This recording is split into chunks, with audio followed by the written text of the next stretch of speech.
Merci beaucoup, surtout à l'association qui organise ces cours et qui permet donc à ce public que j'ai un très grand plaisir de retrouver vraiment, qui lui permet voilà, de profiter de l'université populaire. Enfin, je pense qu'elle mérite bien son nom, enfin j'espère. Et donc voilà ce cycle que je propose, il est peut-être à première vue un peu plus ardu que les précédents puisqu'il s'agit de remonter de plus de 2500 ans en arrière et on a peut-être l'impression d'être moins proche de ces premières pensées que de celles de Castoriadis ou de Nietzsche qu'on a vues précédemment. Et en fait, je vais essayer de vous faire sentir une certaine proximité malgré tout. Sans forcer bien sûr parce que ça serait vraiment commettre des anachronismes, mais simplement vous faire sentir que la philosophie, elle est inséparable de l'histoire de la philosophie. Et inversement, l'histoire de la philosophie est inséparable de la philosophie, c'est-à-dire on ne peut pas faire de la philosophie sans connaître son histoire. C'est pas seulement parce qu'il y a un effet cumulatif, pas seulement parce que toute philosophie actuelle fait nécessairement référence à ce qui l'a précédé, mais aussi parce que on se priverait de toute cette énorme réserve de pensées extrêmement diverses qui ont déjà été proposées et on devrait réinventer la poudre à chaque fois si on se privait de cette histoire. Alors d'une autre manière, comme je l'ai dit, inversement, faire de l'histoire de la philosophie sans faire en même temps de la philosophie, ce serait une erreur aussi, parce que ça signifierait qu'on considère les pensées anciennes d'une manière justement distanciée, comme étrangères à nous, comme on considérait des documents portant sur un autre domaine quelconque de la civilisation. Et ça serait une erreur parce qu'on s'empêcherait de les comprendre profondément et de l'intérieur. Alors je pense que quand on aborde un philosophe, quel que soit son éloignement chronologique par rapport à nous, on doit essayer de se demander qu'est-ce qu'il pensait, se mettre dans sa peau, se mettre dans son esprit et se demander pourquoi il a dit ça, pourquoi il a dit ce qu'on sait de lui, pourquoi il a écrit ses ouvrages, qu'est-ce qu'il se demandait juste exactement, et est-ce que nous, au fond, nous ne nous demandons pas d'une certaine manière la même chose? Est-ce que ce ne sont pas des choses qui nous parlent, qui nous interpellent? Est-ce que ça ne rejoint pas des préoccupations que nous avons spontanément, mais que peut-être nous aurions formulées d'une autre façon? Et il faut passer vraiment la barrière du langage, la barrière d'un langage, bon déjà, qui est traduit, traduit d'une langue étrangère, qui plus est d'une langue morte, et qui est aussi formulé dans des habitudes de langage, des habitudes d'expression qui ne sont plus nécessairement les nôtres. Donc il faut franchir cette barrière. Et une fois qu'on l'a franchie, on se rend compte que, eh bien, ils pensent comme nous. Ils pensent comme nous. Et je dirais plutôt, nous pensons comme eux. Nous leur devons évidemment toutes ces pensées qu'ils nous ont transmises. Alors un autre intérêt de remonter aux sources de la philosophie, c'est qu'on a beaucoup parlé dans la période contemporaine de la fin de la philosophie, de la mort de la philosophie, de la mort de la métaphysique aussi, qui n'en est qu'une petite partie, mais enfin aussi d'une manière générale de la fin de la philosophie. Et donc c'est intéressant de savoir, pour comprendre ce qui est mort peut-être, de comprendre déjà ce qui est né. Et donc qu'est-ce qui est né au juste entre le 6e et le 4e siècle en Grèce, qu'est-ce qui est né au juste? Quelles sont les caractéristiques de cette discipline qui s'est sentie nouvelle, qui s'est proclamée comme nouvelle, qui s'est sentie différente de tout ce qui existait avant et qui a exprimé cette différence très clairement? Donc, qu'est-ce qu'au juste que cette discipline mystérieuse de la philosophie?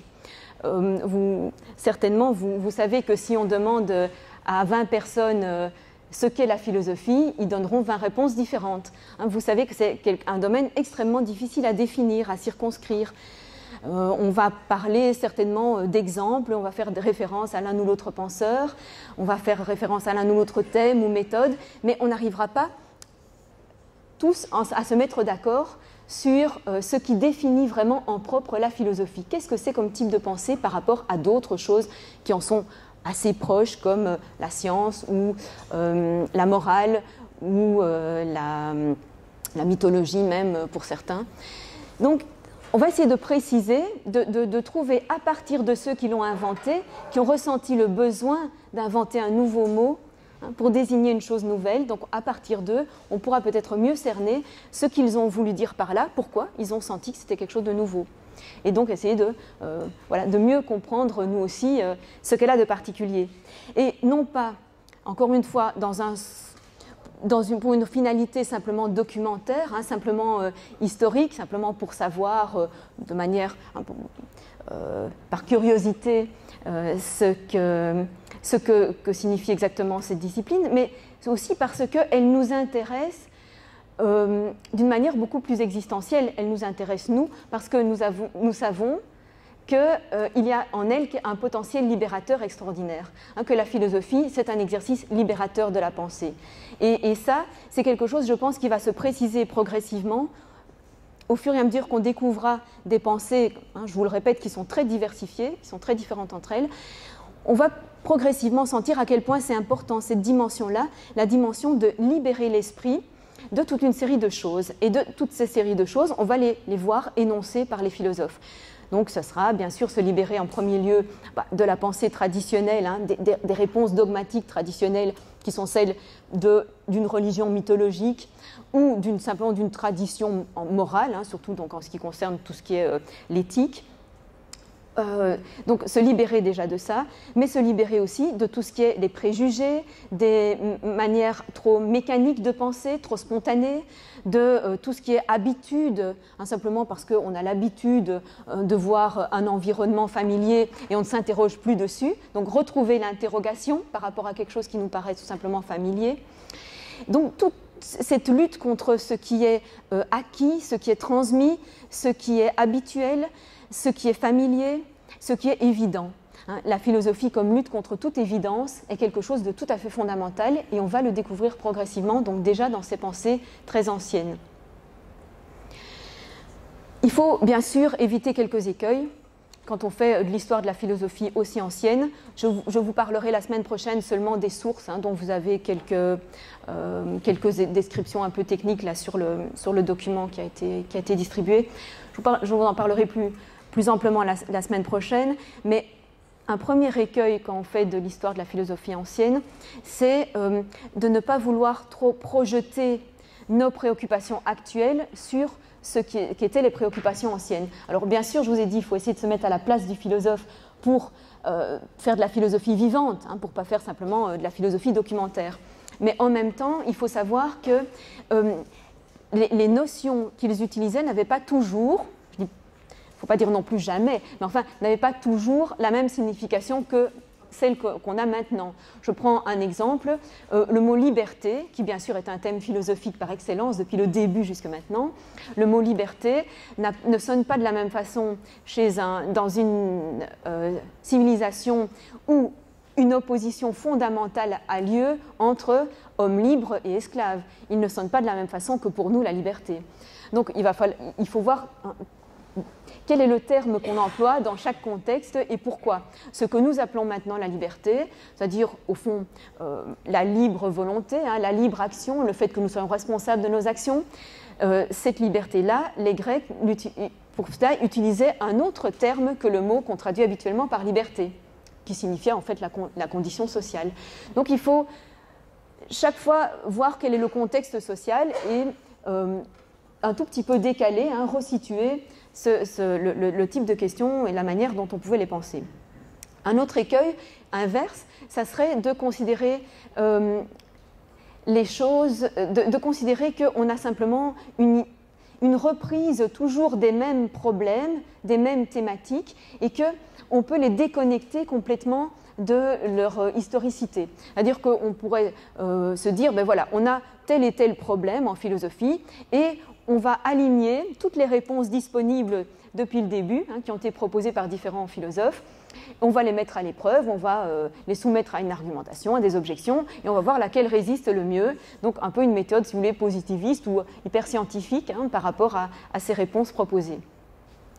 Alors ce serait s'empêcher complètement de saisir justement tout l'intérêt de chacune de ces pensées, parce que ce serait les soumettre à des critères uniques, alors qu'elles ont toutes des objectifs propres, qui leur sont propres, des objectifs et des contextes qui leur sont propres. Donc ce serait s'interdire aussi de les comprendre.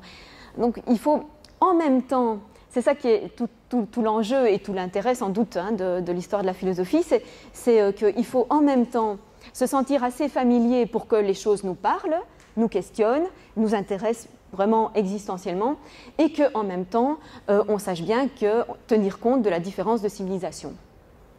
Voilà, on va essayer de tenir tout ça ensemble. La question, bien sûr, qui se pose encore une fois, quand on parle des origines ou des sources de la philosophie, c'est de savoir, bon, au fond, qu'est-ce qui existait avant? Qu'est-ce qui existait avant et pourquoi, à cet endroit-là, à ce moment-là, s'est passé quelque chose de nouveau? Vous savez sans doute, bon, parce que ce sont des débats qu'on entend souvent, qui ont été souvent discutés depuis le XIXe siècle, qu'on peut aussi contester cette idée qu'il s'est passé quelque chose de nouveau à cet endroit-là en Grèce. Il y a des théories selon lesquelles, à peu près toutes les thématiques abordées par les philosophes grecs se trouvaient déjà dans des civilisations plus anciennes, comme l'Égypte ou la civilisation mésopotamienne, ou encore seraient nées en même temps, à peu près en même temps, en Inde, en Chine, etc. Alors je ne vais pas vous parler du tout des philosophies orientales, premièrement parce que je ne suis pas du tout spécialiste ni assez compétente pour ça, et puis deuxièmement parce que c'est un sujet qui me semble inutile pour les objectifs qu'on peut se donner maintenant, c'est-à-dire pour comprendre notre tradition, pour comprendre ce dont nous avons hérité, pour comprendre, enfin, peut-être aussi pour enrichir notre propre pensée. Bon, pour comprendre cette tradition, je vais me maintenir à la pensée européenne née de la Grèce. Mais c'est important, par contre, d'affronter cette question de savoir ce qui existait avant, ce dont les Grecs eux-mêmes ont bénéficié de la part des autres civilisations. Et donc ça, on a assez bien étudié, on connaît assez bien les civilisations égyptiennes et mésopotamiennes, puisque c'était des civilisations avec écriture. Et comme il y a beaucoup de documents écrits, il n'y a pas de problème pour avoir des certitudes sur les connaissances qu'ils avaient déjà. Pour vous résumer, ce qu'on avait comme connaissance en Égypte et en Mésopotamie, c'était une connaissance de l'astronomie, des mathématiques, de la médecine, enfin, dans une certaine mesure. Et puis, dans le domaine des sciences humaines, il y avait toute une institution juridique, donc déjà importante. Alors, je reprends un à un ces termes. L'astronomie. Il faut dire que l'astronomie, dans ces deux régions de civilisation ancienne, était, comme vous l'avez sans doute déjà entendu, était principalement liée à des rituels religieux et à l'instauration, au maintien de la royauté sacrée, donc de cette royauté extrêmement hiérarchisée et qui était absolue et théocratique, donc de droit divin. Le roi est protégé par les dieux, il est même désigné par le dieu pour cette mission terrestre. Et l'astronomie consiste essentiellement à observer la régularité des phénomènes astraux pour en faire des rituels, pour en tirer des rituels qui entretiennent cet ordre humain conforme à l'ordre de l'univers et à l'ordre divin. Le roi est donc responsable de l'adaptation toujours immuable de l'ordre terrestre à l'ordre astral ou à l'ordre universel. C'est une astronomie qui est essentiellement basée sur l'observation, mais une observation sur de très longues durées. Donc sur des millénaires, en fait, les Babyloniens avaient établi des tables de lever et de coucher de tous les astres, de toutes les constellations, de telle manière qu'ils pouvaient parfaitement prévoir tous les phénomènes astraux comme... les éclipses, c'est discuté. Est-ce qu'ils pouvaient les prévoir ou pas, c'est discuté. Mais enfin, toute une série de phénomènes astraux, les comètes, bien entendu les solstices, les rencontres de certains astres. Enfin bon, tout ça, ils connaissaient extrêmement bien, mais c'était simplement une description. C'était une astronomie descriptive qui avait aussi un côté utilitaire, puisqu'on établissait des calendriers très précis, notamment chez les Égyptiens. Et puis, ça pouvait servir aussi à la navigation. L'astronomie, chez les peuples, du moins qui étaient marins, a servi à la navigation. On se guidait sur les étoiles, et les Grecs en ont évidemment énormément bénéficié. Ce qui a été apporté de nouveau dans l'astronomie, ou dans l'étude des astres, c'est de se demander, mais au fond, qu'est-ce qu'ils sont, les astres? Qu'est-ce qu'ils sont? Qu'est-ce que c'est constitué de quoi? Et qu'est-ce qui fait leur course régulière? Donc, qu'est-ce qui est moteur de leur mouvement? Et pourquoi cette régularité? D'où vient cette régularité des astres? Cette régularité ou cette irrégularité, puisqu'il y a aussi les astres errants, hein, les planètes, ça veut dire astres errants. Et puis il y a aussi, bon, bien sûr, c'est une régularité complexe souvent. Hein, il y a des variations en fonction des saisons. Bon. Donc, qu'est-ce qui est responsable de ça? Quel est le sens de toute cette organisation astrale? Alors, la question n'est pas posée puisque la réponse est dans la religion, puisque c'est un ordre du monde qui est divin. Hein. Les dieux sont souvent eux-mêmes identifiés à des astres. Donc c'est un ordre qu'on n'a pas besoin d'interroger, qu'on n'éprouve pas le besoin d'interroger. Et à partir du moment où on éprouvera le besoin d'interroger cet ordre et d'interroger l'essence, hein, ce que c'est que ces astres et ces mouvements, eh bien à partir de ce moment-là naîtra un autre type d'enquête qu'on appelle, nous, rétrospectivement, de la science. De la science avec une méthode d'observation, mais aussi de réflexion, de mise en place de méthodes pour comprendre, hein, de compréhension de l'objet qu'on essaye de cerner. Alors, pour passer au deuxième exemple, les mathématiques. Donc, les mathématiques étaient avancées, en Égypte notamment la géométrie était très avancée, et là aussi pour une raison en partie utilitaire, en partie non utilitaire. Une partie utilitaire, c'était l'arpentage des terres, hein, la géométrie donc, au sens technique. On a pu reconstituer des connaissances en géométrie assez avancées chez les Égyptiens. L'arithmétique était très avancée chez les Babyloniens. Bon, je n'entre pas dans les détails, on peut trouver des bouquins excellents là-dessus. Là encore, nous n'avons pas trace, en revanche, d'une interrogation sur ce que c'est que les nombres, ce que c'est que les formes géométriques. Pourquoi y a-t-il cette adéquation entre les mathématiques et les objets physiques, hein, et le monde physique? On ne voit pas d'interrogation non plus sur pourquoi telle vérité mathématique est-elle toujours vraie, hein, est-elle éternelle? Pourquoi est-il toujours vrai que, hein, on a tel théorème lié à tel, par exemple, telle forme géométrique, hein, tel triangle? Il est très probable que donc certains théorèmes géométriques étaient connus des Égyptiens, mais pas leur démonstration. Pas leur démonstration. Et c'est un saut qualitatif important de passer à la démonstration, parce que la démonstration mathématique, c'est la recherche d'une justification. Ce n'est pas seulement décrire une propriété du triangle, c'est comprendre pourquoi c'est comme ça. Pourquoi il y a tel rapport entre les angles d'un triangle ou ses côtés. Ça, c'est le rôle de la démonstration. Et donc, ce sont les Grecs qui ont commencé à chercher ces démonstrations. Donc là aussi, un saut qualitatif qu'on peut assez bien cerner. En ce qui concerne la médecine, on a retrouvé en Mésopotamie des tablettes très anciennes qui produisaient des listes de symptômes de maladies et de remèdes à appliquer pour répondre à ces symptômes. Et ces remèdes, beaucoup basés sur des plantes, hein, c'était très systématique. Alors, si le patient présente ceci comme symptôme, alors appliquez ceci de telle manière. Si ça ne fonctionne pas au bout de 2 ou 3 jours, alors essayez plutôt ceci de telle manière, etc. Et donc, on a toutes des listes comme ça.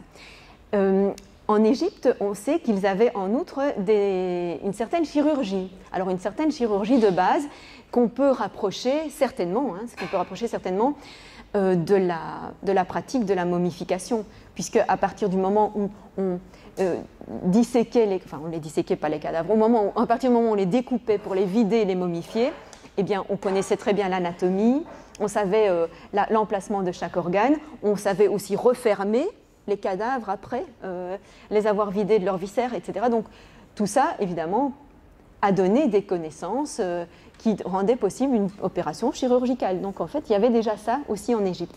Donc on voit qu'il y avait des connaissances pratiques assez avancées dont les Grecs ont bénéficié. Et là encore, qu'est-ce qu'ils y ont ajouté?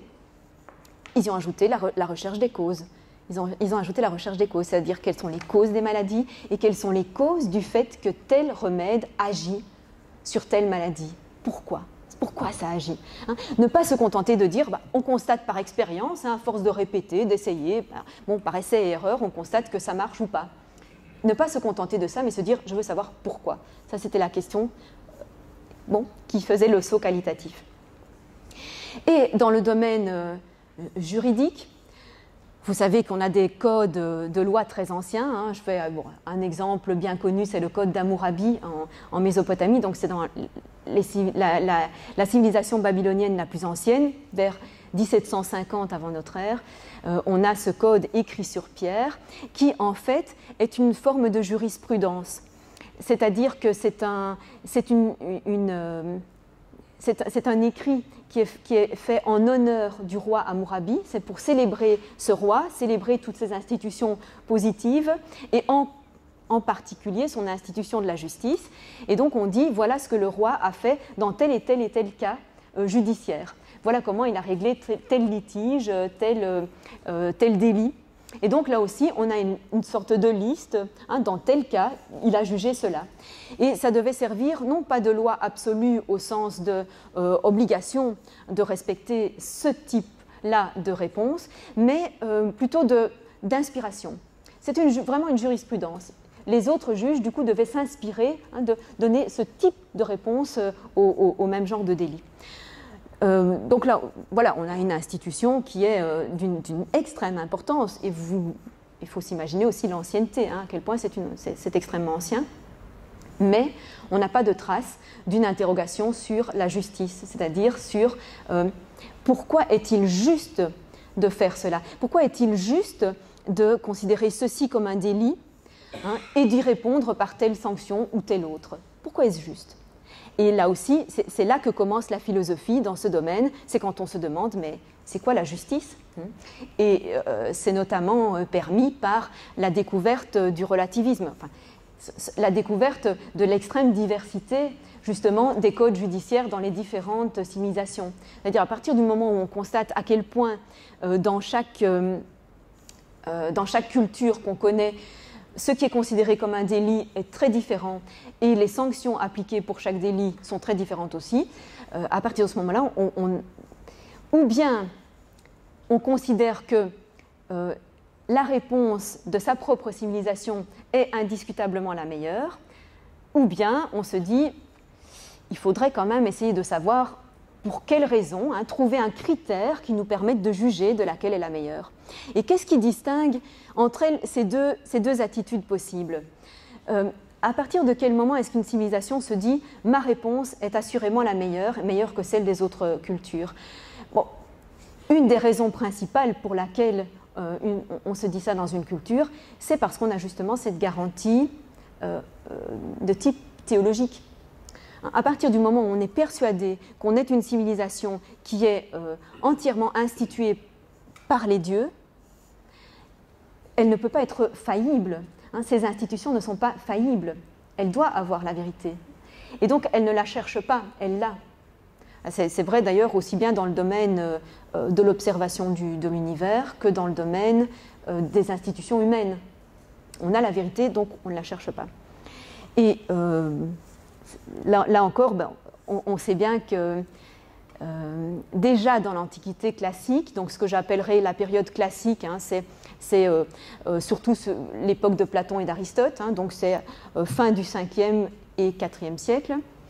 Déjà à l'époque de Platon et d'Aristote, on avait théorisé cette idée d'où vient la recherche de la vérité. Hein, et donc je vais un tout petit peu vous parler de cette idée qu'Aristote développe dans la métaphysique, puisque c'est là qu'on a pour la première fois une reconstitution qui se veut historique, qui se veut complète et qui se veut la plus proche possible de ce qui s'est vraiment passé. Donc une reconstitution de l'histoire, des découvertes, hein, et des différents types de connaissances qui se sont succédés. Donc dans le premier livre de la métaphysique, Aristote, qui commence par sa belle phrase que je vous ai déjà dite mais que je ne me lasse jamais de répéter, tous les hommes par nature désirent savoir. Trop belle phrase. Hein. Donc, une fois qu'il a dit cette phrase, il explique les différentes étapes successives de savoir qui ont lieu d'après lui. Alors, il parle de sa propre culture, mais pas seulement. En fait, il fait parfois aussi référence aux cultures qu'il connaît, donc les cultures justement de la Mésopotamie et de l'Égypte. Et il dit que le tout premier type de savoir, c'est l'expérience. C'est-à-dire qu'on observe une série de cas particuliers dont on estime qu'ils recouvrent à peu près la même chose, et on se met à pouvoir prédire que dans un autre cas particulier du même type, ça va se passer de la même façon.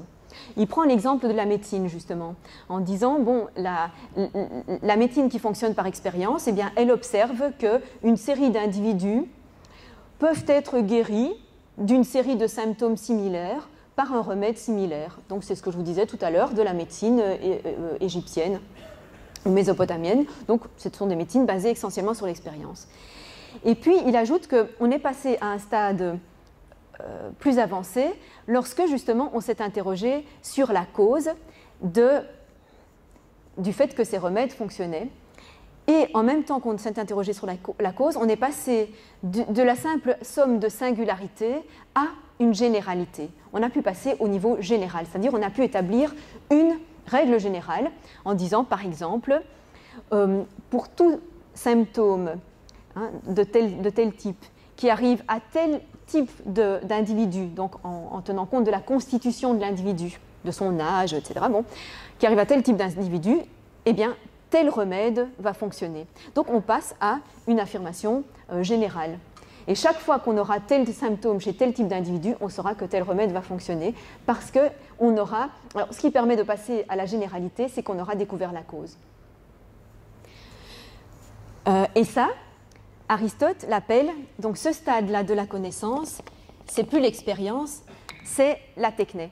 C'est la techné, donc on peut l'appeler la technique ou l'art, au sens où on dit l'art médical. Donc la techné, c'est un savoir-faire, donc productif, qui ajoute à l'expérience le fait de pouvoir passer à une généralité et à la connaissance des causes. Mais il y a encore un stade plus avancé de savoir que Aristote appelle la sophia, qu'on traduit habituellement par la sagesse, oui, mais qui est... alors, sagesse est sans doute un mot correct dans la mesure où c'est un mot qui a un champ sémantique assez large, mais il ne faut pas le prendre au sens étroit de la sagesse morale, ce n'est pas au sens de sagesse morale, c'est au sens d'une connaissance d'un type particulièrement approfondi.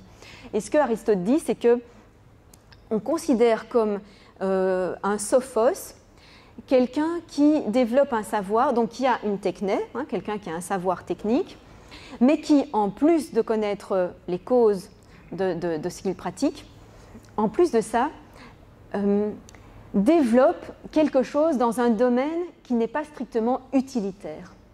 Et là, c'est donc un nouveau critère. Ce nouveau critère, c'est le partage entre des savoirs utilitaires et des savoirs non utilitaires. Un savoir utilitaire, bien sûr, c'est la médecine, l'arpentage, l'astronomie dans la mesure où elle sert à la navigation ou au calendrier, etc. Bon, ça, ce sont des savoirs utilitaires. Mais Aristote dit qu'on a commencé à considérer comme plus savants les gens qui développaient quelque chose qui n'était pas nécessaire, qui n'était pas nécessaire à la vie ou qui n'ajoutait pas de confort à la vie. Et donc, j'enchaîne sur le petit texte que vous avez sur votre document. Donc, après avoir dit que ce qu'il va essayer de développer dans son ouvrage métaphysique, c'est la suite de cette sophia, c'est-à-dire un savoir non utilitaire. Il ajoute que ce sera un savoir qui sera des causes, mais surtout des causes les plus générales de tout ce qui existe. Donc bon, ça, je vous raconterai peut-être lors d'un autre cycle ce que Aristote entend par métaphysique, parce que c'est quand même assez compliqué. Mais donc après, il enchaîne sur... bon, maintenant, comment est-ce qu'on passe de sophia à philosophia ? Parce que voilà, on est au niveau encore de savoir dont on n'a pas encore précisé pourquoi ils sont philosophiques. Et c'est pour ça que je vous lis ce petit texte. C'est à cause de l'étonnement que les hommes, maintenant comme auparavant, ont commencé à philosopher. Donc ici, il utilise bien le mot philosopher, mais je vais revenir sur ce mot après. Au début, ils s'étonnaient des plus simples des difficultés. Ensuite, progressant un peu, ils se sont interrogés sur des questions plus importantes, par exemple sur les phénomènes concernant la Lune, comment ça, du Soleil et des étoiles, la Lune, le Soleil et les étoiles, et sur la naissance de l'univers. Or, celui qui s'interroge et s'étonne croit ignorer, Et c'est pourquoi même l'amateur de mythes est d'une certaine façon philosophe. Et ici, il y a un jeu de mots parce qu'en grec, il dit l'amateur de mythes, c'est le philomutos. Et donc, il y a philomutos et philosophos. Il y a un jeu de mots sur philomutos, philosophos. Donc, celui qui aime les mythes est d'une certaine manière un philosophe, car le mythe est composé de choses étonnantes. De sorte que, puisqu'ils ont commencé à philosopher pour fuir leur ignorance, il est manifeste que c'est pour connaître qu'ils cherchaient à savoir et non pour quelque utilité. Donc voilà la démonstration d'Aristote. En fait, ce qui a poussé les gens à commencer à philosopher, ce n'est plus une utilité quelconque, c'est parce que c'est poussé par le désir de savoir lui-même. C'est parce qu'ils ne supportaient plus leur ignorance. Ils se rendaient compte, et donc c'est très important l'idée de conscience de l'ignorance, ils se sont rendus compte qu'il y avait des tas de choses qu'ils ignoraient. C'est ça l'étonnement ou l'admiration, il se passe des choses étonnantes. C'est le mot taumatzen, dont la racine sert d'ailleurs à dire les miracles dans l'Ancien Testament en grec, les taumata, c'est les choses miraculeuses, étonnantes, admirables. Et donc, ces choses-là nous font comprendre à quel point nous sommes ignorants. Et pour combattre ça, on va commencer à s'interroger et à établir des méthodes de recherche pour combattre notre ignorance. Mais il faut d'abord avoir conscience de cette ignorance. Et donc, bien entendu, dans une civilisation qui a réponse à tout, il n'y a même pas la conscience de cette ignorance. On a l'impression de savoir. On a l'impression d'avoir des réponses à toutes nos questions. Il n'y a pas de place pour plus d'interrogations. Tout est verrouillé, si vous voulez, déjà. Donc, finalement, ce qui nous étonne peut-être, nous, rétrospectivement, c'est plutôt que toutes les civilisations ne se soient pas, à un certain moment, posé ces questions, ne se soient pas, à un certain moment, rendu compte de cette ignorance énorme qu'elles avaient par rapport à toutes les choses du monde et par rapport aux choses humaines, mais que ça se soit passé, finalement, dans si peu de civilisations. Le fait de se rendre compte à quel point on ignore des choses. Bon. Alors, je termine. Les faits en témoignent d'eux-mêmes, car c'est lorsque toutes les choses nécessaires existaient déjà pour la facilité et l'agrément de la vie qu'on commença à chercher ce type de pensée. Remarquez aussi, bon, ça je crois que je vous l'ai déjà fait remarquer aussi, que j'aime bien aussi cette phrase parce que nous qui avons une civilisation infiniment plus développée en ce qui concerne le confort et l'agrément de la vie, vous imaginez que les Grecs qui vivaient de manière extrêmement spartiate, austère, eh bien, nous considérons que nous n'en avons jamais assez, alors que Aristote, lui, qui vivait en mangeant du pain, des olives et en dormant dans une maison toute simple, en ayant un manteau de laine et c'est tout, eh bien, il considérait qu'il en avait bien assez et que maintenant il était temps de passer à des choses un peu plus désintéressées, qui n'avaient plus besoin de plus. Il est donc clair que nous ne la cherchons pas, donc toujours la philosophie, pour aucune autre utilité, mais de même que l'homme libre, disons-nous, est celui qui vit pour lui-même et non pour un autre. Vous voyez la définition de la liberté. C'est quoi un homme libre? C'est quelqu'un qui vit pour lui-même et non pas pour un autre, qui n'est pas utilisé par un autre, qui n'est pas au service d'un autre. Eh bien, de la même manière, nous la considérons, la philosophie, comme la seule science libre, car elle seule existe en vue d'elle-même. Elle n'est pas élaborée en vue d'autre chose, d'une utilité quelconque, d'une application technique quelconque, d'une valorisation commerciale, comme on dirait maintenant. Elle n'est pas du tout en vue de ça, c'est-à-dire esclave de cela, elle est libre, elle est pour elle-même. Donc voilà comment lui caractérise ça, et ce n'est pas longtemps après les premières propositions philosophiques, c'est dans le courant du IVe siècle qu'il écrit ça.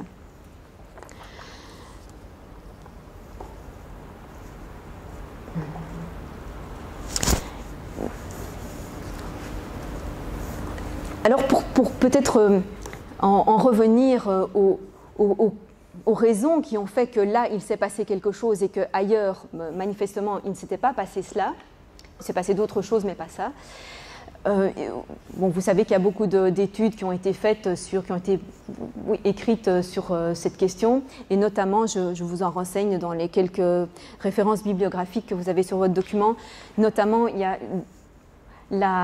une étude qui a fait date, c'est celle de Jean-Pierre Vernant, parce que, qui a fait date parce qu'elle est toujours considérée comme exacte à l'heure actuelle. On l'a peut-être raffinée, on l'a peut-être modifiée sur certains points, mais c'est toujours cette explication de Vernant, enfin cette recherche d'explication de Vernant qui nous paraît la meilleure. C'est-à-dire que, alors Vernant, ce qu'il a fait, c'est qu'il a reconstitué toute l'atmosphère culturelle des siècles qui ont précédé les premières traces de philosophie, et il a essayé de montrer ce qui étaient des conditions nécessaires pour cet essor, pour cette naissance. Je dis tout de suite que ce sont des conditions nécessaires, mais pas suffisantes. On va s'en rendre compte. Parce que qu'est-ce qui se passe vers le 8e, 7e siècle ? Au 8e siècle, on a une civilisation qui ne s'est pas encore vraiment remise de l'effondrement de la civilisation mycénienne.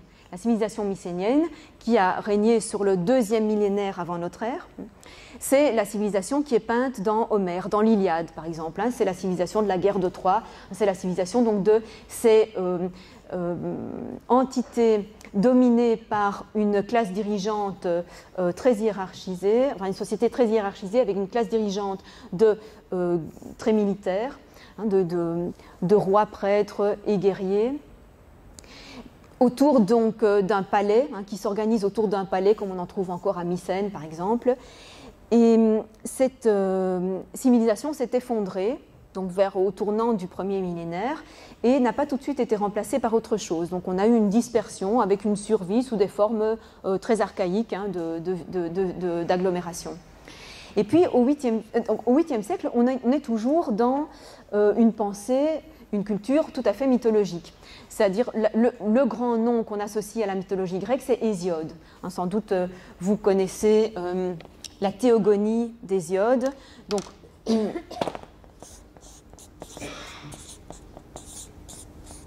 une théogonie, donc c'est un récit qui raconte la naissance des dieux. Donc les dieux eux-mêmes sont considérés comme étant nés à un certain moment. Et donc on voit toute leur généalogie, toute leur descendance à partir de dieux primitifs. Et vous retrouvez ça dans à peu près toutes les cultures, à peu près toutes les civilisations ont une théogonie, c'est-à-dire mettent en place leur panthéon à partir de dieux primordiaux. Vous retrouvez ça même sur tous les continents, pas seulement en Europe, en Asie. Et Hésiode met en forme toute cette mythologie qui avait des tas de variantes, des tas de variantes locales, ou qui avait une accumulation évidemment depuis les siècles qu'elle était véhiculée. Il met ça en forme dans un poème qui s'appelle la Théogonie. Et c'est aussi en même temps une cosmogonie, en même temps, parce que donc en même temps que les dieux s'engendrent les uns les autres, ils créent aussi tous les éléments de l'univers, qui sont d'ailleurs associés à eux. Il y a une proximité très grande. En fait, certains éléments primordiaux, comme la terre ou l'océan, sont des dieux eux-mêmes, sont considérés, sont confondus eux-mêmes avec une sorte de personnification divine. Bon, ça c'est ce qui règne encore au 8e siècle. Et puis, ce qui se passe, c'est d'abord une évolution sociale et politique, sans doute probablement avant une évolution culturelle, sociale et politique. C'est-à-dire que la Grèce recommence à se tourner vers l'extérieur, vers le 8e, 7e siècle, et recommence à être en contact avec les autres civilisations du pourtour méditerranéen, en particulier les Phéniciens, qui eux-mêmes sont en contact avec la Mésopotamie, donc qui font l'intermédiaire. Et Phéniciens dont les Grecs, comme vous le savez, reprennent l'alphabet et adaptent l'alphabet à la langue grecque. Ce qui n'est pas négligeable comme avancée culturelle, puisque grâce à l'alphabet, on a une écriture qui est commode, qui est facile, qui peut être acquise par tout le monde, alors qu'à l'époque mycénienne, il y avait déjà une écriture, mais c'était un syllabaire très très peu flexible, très très peu commode pour la langue grecque. On en a retrouvé des tablettes, on a pu le déchiffrer, mais ça ne servait que à de l'administration palatiale, de l'administration des palais, et en fait, ce n'était pas du tout répandu pour des documents quelconques. Donc au moment où cette écriture grecque est au point et peut se répandre partout, il y a une avancée culturelle importante. Bon, ça peut être considéré comme une des conditions nécessaires à un essor scientifique, à un essor de la pensée. Mais surtout, par les relations d'abord commerciales avec les civilisations du pourtour de la Méditerranée, se répandent aussi toutes les connaissances dont je vous ai parlé, des civilisations antérieures plus avancées que la civilisation grecque de l'époque. Donc on commence à connaître. Et puis sur le plan politique, il se passe un effet, c'est que, un effet aussi de cette intensification du commerce, c'est qu'apparaît une nouvelle classe sociale une classe sociale de marchands qui s'enrichissent.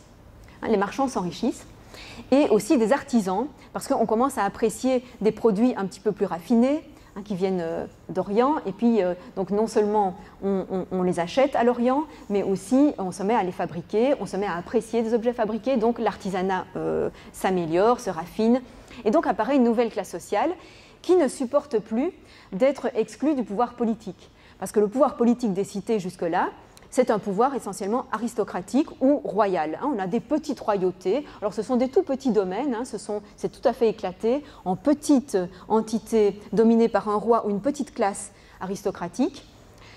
En général basées sur la propriété foncière, ce sont des propriétaires terriens, donc la richesse, elle est agricole essentiellement, elle est terrienne et agricole. Et voilà la nouvelle classe sociale qui émerge, des riches marchands et des riches artisans qui veulent leur part du pouvoir politique. Et quand je dis la part du pouvoir politique, ça veut dire une véritable participation. Chaque fois qu'on parle en Grèce de participer au pouvoir politique, ça veut dire vraiment participer. Ça ne veut pas dire élire. Pour les Grecs, l'élection n'a absolument aucune valeur. Donc participer au pouvoir, c'est participer à l'Assemblée qui prend les décisions à tout moment de la politique intérieure, extérieure, qui fait les lois, etc. Et donc on est dans une période intense de conflits sociaux. Période intense de conflits sociaux où il y a une revendication de mieux partager le pouvoir politique. Et donc, on introduit d'autres critères d'accès au pouvoir. On dit qu'il n'y a pas de raison que le fait d'être de telle famille noble depuis des siècles soit le seul critère pour lequel on ait droit au pouvoir. Et donc, on réfléchit sur les critères, on interroge les critères. On se dit, oui, mais la richesse aussi est un critère pour lequel on peut être bienfaiteur de sa cité. Bon, c'était toujours associé à ça. Le riche, il enjolivait sa cité, il offrait de l'argent pour construire des temples, pour construire des routes, des forums, enfin, des agoras. Donc, le riche, puisqu'il donnait, il voulait aussi en retour pouvoir décider. Donc, on introduit la réflexion sur d'autres critères de pourquoi est-ce que certains citoyens sont véritablement citoyens et d'autres pas. Et cette évolution politique, pourquoi est-ce qu'elle est possible là ? Pourquoi est-ce qu'il est possible que toutes les cités grecques ont toutes évolué vers un élargissement important du nombre de citoyens, même si toutes ne sont pas allées jusqu'à la démocratie, mais toutes néanmoins ont au moins eu des formes de démocratie censitaire, au moins avec un minimum de richesse, on pouvait accéder au stade de citoyen. Donc, qu'est-ce qui a rendu possible cette évolution politique ? Eh bien, c'est que justement, on n'avait pas un pouvoir extrêmement fort dans des empires larges et centralisés. C'est-à-dire les pouvoirs de ces petites royautés ou de ces petites aristocraties n'étaient pas extrêmement forts parce qu'on n'avait pas d'énormes empires avec une énorme armée, une énorme force, une énorme puissance qui étouffait immédiatement toute révolte ou toute revendication. Donc le fait même d'être des petites puissances éparpillées affaiblissait ces pouvoirs. D'autre part, les choses l'évolution, quand j'ai parlé de conflits sociaux, l'évolution ne s'est pas faite seulement de manière violente. Il y a eu des affrontements, mais pas seulement. En fait, elle s'est beaucoup faite justement sur l'argumentation, sur la découverte de la puissance de la parole. Alors les Grecs, ils ont vraiment mis au point d'abord cette puissance de la parole, cette puissance de l'argumentation, et donc le fait de mettre en question, par le discours, par des arguments, ce qui jusque-là était considéré comme établi. Donc la parole qui a mis en question les évidences, elle a d'abord été politique. Ça a d'abord été une parole politique. Ça a d'abord été nous contestons votre monopole du pouvoir au nom de telle et telle raison, critère que nous estimons meilleur. Et c'est développé donc de cette manière-là. On a parlé du sophos et du philosophos. Et bien à ce moment-là se développent ceux qu'on a appelés les sophistes. Donc, je n'ai pas besoin d'écrire, donc le sophistes. Alors, le sophiste, c'est un mot qui, au moment de son apparition, n'est pas du tout péjoratif. Il va devenir péjoratif avec Platon, parce que Platon s'oppose aux sophistes, oppose la philosophie à la sophistique. Mais au départ, ce n'est pas un mot péjoratif. Ça veut dire simplement un expert, et un expert d'abord dans l'art de la parole. C'est un orateur perfectionné. Et évidemment, la parole rhétorique s'est développée en technique d'argumentation, mais pour le meilleur et pour le pire. C'est-à-dire qu'on a découvert aussi bien la manipulation par la parole. Donc on pouvait évidemment essayer de faire triompher une cause, disons, intéressante pour toute la cité ou correspondant au bien commun, mais on pouvait aussi bien faire triompher par la manipulation rhétorique une cause qui ne servait qu'à quelques-uns ou qui allait au contraire précipiter la cité dans des ennuis plutôt que dans le bien-être. Et donc la rhétorique a tout de suite été une arme à double tranchant. Donc la parole efficace a tout de suite été une arme à double tranchant, et c'est ce qui a causé d'ailleurs la mauvaise réputation progressive des sophistes, parce que justement on les a accusés de faire triompher systématiquement la mauvaise cause.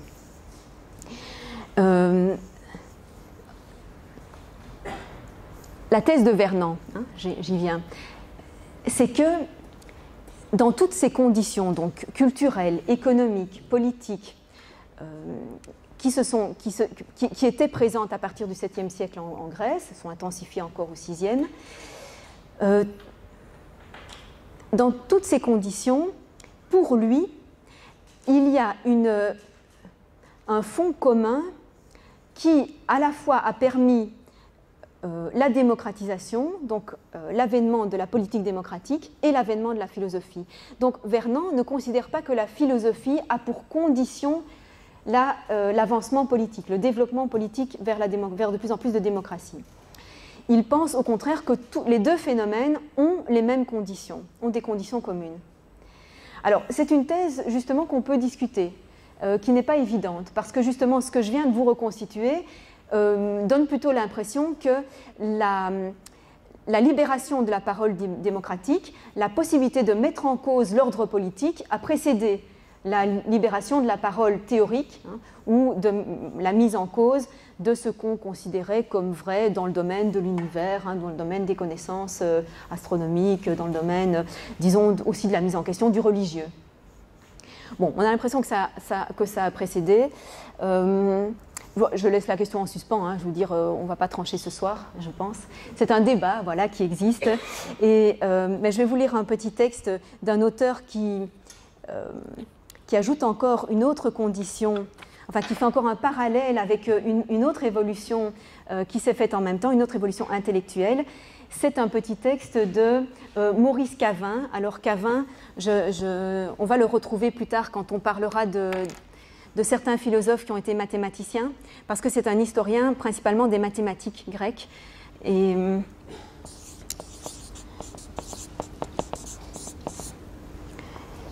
je vous en reparlerai à propos notamment des paradoxes de Zénon sur l'infini.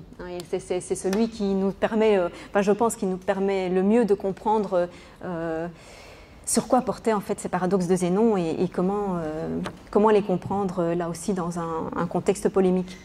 Donc Maurice Cavin, il écrit ceci, et c'est un extrait de La naissance de la raison en Grèce, hein, le volume collectif dont vous avez la référence aussi. Il dit donc une société politique d'égaux. Hein, donc on est arrivé à un stade où les citoyens se considèrent tous comme des égaux. Alors encore une fois, le corps des citoyens n'est pas toujours aussi étendu selon les cités, son extension est différente, mais c'est toujours important, c'est toujours une expansion très importante, hein, le corps des citoyens. Enfin, je veux dire par rapport à ce que c'était au départ, hein, par rapport à une toute petite classe sociale dirigeante. Donc une société politique d'égaux, où les affirmations sont soumises à libre discussion et à contrôle mutuel, où règne l'obligation de justifier et de rendre raison. Là, les termes sont vraiment importants. À tout moment, si on demande quelque chose, si on réclame quelque chose pour le bien public, il faut justifier, il faut rendre raison de ce pourquoi, hein, on réclame ça. Est une société où l'on raisonne, hein, forcément, on raisonne, on argumente, mais ce peut être pour le meilleur ou pour le pire, comme l'atteste la possibilité d'une sophistique. L'option pour la recherche de la vérité. L'option pour la recherche de la vérité. Donc il y avait deux options possibles. On pouvait ou bien opter pour le développement exclusivement de la rhétorique, indépendamment du fait que ce qu'on défend est vrai ou pas, indépendamment même de tout intérêt, de toute préoccupation pour savoir si ce qu'on dit est vrai ou pas, hein, mais l'important étant simplement d'emporter, de vaincre dans la discussion. Donc on pouvait opter pour ça, mais opter pour la vérité, pour dire voilà, ce qu'on veut vraiment, c'est la recherche de la vérité.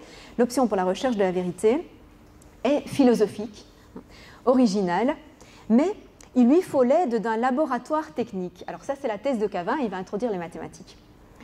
Ce laboratoire technique, ce sont les mathématiques, à condition qu'elles soient elles aussi purifiées de l'approche sophistique. Alors ça peut nous paraître bizarre, mais il y avait aussi, les sophistes étaient aussi mêlés de mathématiques, et ils arrivaient aussi parfois à proposer des résolutions de problèmes géométriques d'une manière sophistique. Alors c'est anecdotique, mais ça existait. Alors elles peuvent alors, donc les mathématiques, peuvent alors produire des modèles de rationalité qui fassent retour à la philosophie. La rationalité, conclut-il, est toujours construite. Et ici, donc, l'apport des mathématiques, il en donne un exemple. C'est l'exemple de la réduction. Ce qu'on appelle une réduction en mathématiques, c'est quand on se trouve face à un problème nouveau à résoudre, on le ramène à un problème déjà résolu. On le ramène selon, évidemment, une procédure extrêmement précise, méthodique, où on le ramène à des théorèmes déjà établis qui permettent ensuite, par une simple complexification ou par une addition de plusieurs théorèmes ou par une certaine analogie, qui permettent de résoudre ce qu'on n'a pas encore résolu. Donc la réduction en mathématiques, c'est ça, c'est devant un problème non encore résolu, le ramener à des figures déjà connues. Et après, faire l'ajout nécessaire, faire le retour nécessaire pour intégrer l'inconnu dans le connu. Et cette procédure de rationalisation peut ensuite s'appliquer à d'autres domaines que les mathématiques. On affronte l'inconnu en le ramenant à des figures déjà connues. Donc c'est une des possibilités des mathématiques. Alors d'autre part, comme je vous le disais tout à l'heure, le simple fait, et d'une manière générale, le simple fait de vouloir démontrer un théorème et non pas simplement le décrire, pas seulement l'établir mais le démontrer, c'est une demande de justification, c'est un exemple de justification qui peut à son tour être utilisé dans d'autres domaines. Donc voilà en quoi les mathématiques aussi participent du même élan. Et donc on a l'impression qu'on a toute une série d'avancées politiques, scientifiques, philosophiques et institutionnelles, disons dans les institutions du droit par exemple, qui avancent de pair, qui avancent ensemble, parallèlement, à partir des mêmes conditions. Ces conditions, bien entendu, il faut aussi y intégrer la condition religieuse, c'est-à-dire le type de religion qu'on a en Grèce permet la contestation. C'est un type de religion qui permet la contestation, ce qui ne veut pas dire qu'il n'y a pas eu parfois des problèmes avec les autorités. Il n'y a pas vraiment d'autorité religieuse justement en Grèce. Mais la religion grecque, elle a ceci de particulier que c'est une religion civique. C'est une religion liée à chaque cité. Chaque cité a ses propres rituels, ses propres histoires, ses propres mythes fondateurs qui sont liés d'une manière ou d'une autre au panthéon commun à tous les Grecs. Mais ils ont leurs propres histoires, leurs propres dieux locaux et leurs propres rites, leur propre calendrier, avec toute une série de cérémonies. Il y en a énormément de cérémonies tout au long de l'année. Ça rythme vraiment la vie de la cité. Tout le monde y participe. Ça crée une cohésion sociale qui est jugée extrêmement importante, y compris jusque pendant les siècles où, très manifestement, une bonne partie de la population ne croyait plus du tout à ces mythes. Parce que c'est sûr que progressivement, de plus en plus de franges de la population ne croyaient plus aux mythes des Olympiens, etc. Bon, tout ça, ça devenait de plus en plus des contes et légendes, mais plus des croyances. Mais malgré tout, on gardait le rituel, c'était important pour la cohésion sociale, pour la vie citoyenne. Voilà. Toute décision importante sur le plan politique était accompagnée d'une cérémonie religieuse. Voilà, c'était un rituel, rien de plus. Et c'est pourquoi il y a eu des procès pour impiété jusque assez tard, dans le IVe siècle. Bon, le procès de Socrate, c'est en 399, donc tout au début du IVe siècle. Bon, chaque fois que je vous dis des siècles, c'est avant notre ère, évidemment. Sauf indication contraire, mais ce sera toujours avant notre ère. Donc, 399, procès pour impiété de Socrate. Et on en a d'autres exemples. Protagoras aurait été accusé d'impiété, Anaxagore aussi, et on risquait la mort pour impiété.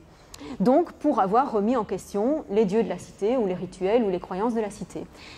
Donc, on a l'impression que c'est quand même une religion un petit peu intolérante, mais ce qu'elle demandait simplement, c'est qu'on joue le jeu. il fallait jouer le jeu, accepter de répéter, de participer à cette mise en scène civique. Et à côté de ça, on pouvait faire toutes les études scientifiques qu'on voulait. Il n'y avait pas un clergé, qui était responsable de la vérité religieuse, du dogme religieux. À cette histoire mythologique autour des Olympiens, on pouvait ajouter autant d'événements, d'anecdotes, de péripéties qu'on voulait. Et d'ailleurs, on ne s'est pas privé de le faire. Il y a tout un foisonnement comme ça de petites histoires qu'on pouvait ajouter sur tel ou tel dieu. C'était ouvert, c'était une religion ouverte de ce point de vue-là. Donc du moment qu'on respectait ceux qui risquaient de mettre en cause la cité, voilà, on pouvait proposer d'autres choses. Donc ça, c'est une condition importante aussi, évidemment, pour le développement d'une pensée critique. Bon, il me reste à vous dire, quand est apparu le mot philosophe, ce qu'il signifiait, comment il a été revendiqué. Parce que c'est très important de savoir que dans tous les textes que nous possédons des présocratiques, le mot philosophe n'est pas utilisé. Le mot philosophe, on le trouve sous la plume d'un philosophe pour la première fois chez Platon.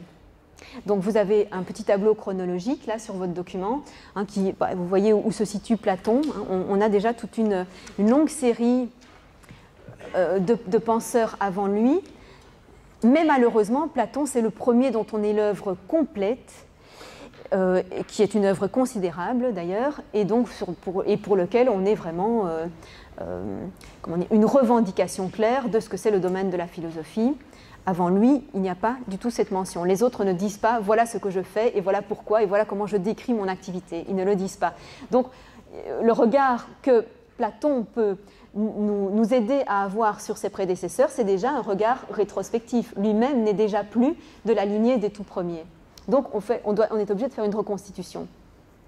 Or, il se fait que quand le mot philosophe apparaît avant Platon, dans d'autres contextes que des contextes philosophiques, il a un sens beaucoup plus large. Le philosophe, ça peut vouloir dire, chez les historiens, les tragédiens, les orateurs, ça peut vouloir dire quiconque aime les choses de l'esprit, apprécie la culture, apprécie la connaissance, donc apprécie voilà, tout ce qui concerne les choses de l'intelligence ou de la culture.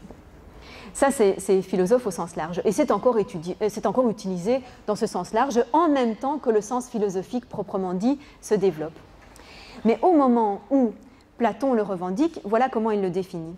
Dans l'Apologie de Socrate, qui est une des premières œuvres de Platon, et qui, comme vous le savez, retrace la défense que Socrate a essayé de porter pour lui-même, son autodéfense devant le tribunal qui l'accusait. Dans l'Apologie de Socrate, Platon fait dire par la bouche de Socrate que les philosophes sont considérés de manière courante comme des gens qui étudient les phénomènes naturels. Donc ça, on voit déjà le rapport avec les premiers physiciens, les premiers philosophes de la nature, étudient les phénomènes naturels, ne croient pas au Dieu, et font triompher la mauvaise cause. Donc vous voyez que là, alors évidemment, si Socrate dit ça, c'est parce qu'il dit « je sais pourquoi vous m'en voulez, c'est parce que vous avez une fausse idée de ce qu'est la philosophie. Il y a une opinion généralement péjorative qui est colportée sur les philosophes, mais de ces choses-là, moi, je ne corresponds à aucune de ces trois descriptions. Je n'étudie pas les phénomènes de la nature, effectivement ça n'intéressait pas Socrate, je crois au Dieu, d'ailleurs je pense que ma mission vient d'Apollon, etc., puisque c'est la Pythie de Delphes qui m'a dit d'avoir cette attitude vis-à-vis de mes concitoyens, et je ne fais pas triompher la mauvaise cause, au contraire, je n'arrête pas d'aiguillonner tous mes concitoyens pour qu'ils soient beaucoup plus vertueux et pour que justement ils réfléchissent à ce que c'est la véritable vertu et non pas l'hypocrisie sociale habituelle.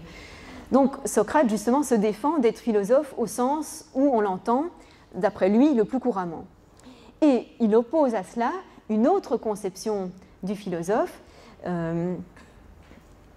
qui est que le philosophe se soucie avant tout de la pensée, de la vérité et d'avoir la meilleure âme possible, de vivre avec la meilleure âme possible, d'être le meilleur possible. Donc le philosophe se soucie de son amélioration morale et intellectuelle, donc là mettant ce qui est le siège à la fois de la morale et de toutes les connaissances intellectuelles. Donc il se soucie de ça, il se soucie de la pensée, donc il a un mode de vie orienté vers la pensée et non pas vers les choses matérielles. Donc souvent on oppose les philosophes à ceux qui s'intéressent à des choses matérielles. Et il recherche la vérité. Alors dans les œuvres postérieures de Platon, Platon va progressivement préciser, reprendre cette notion de recherche de la vérité et la préciser en mettant au point des méthodes d'investigation philosophique, et notamment en prenant la méthode dialectique. Donc bientôt il va dire la philosophie, c'est la recherche dialectique de la vérité.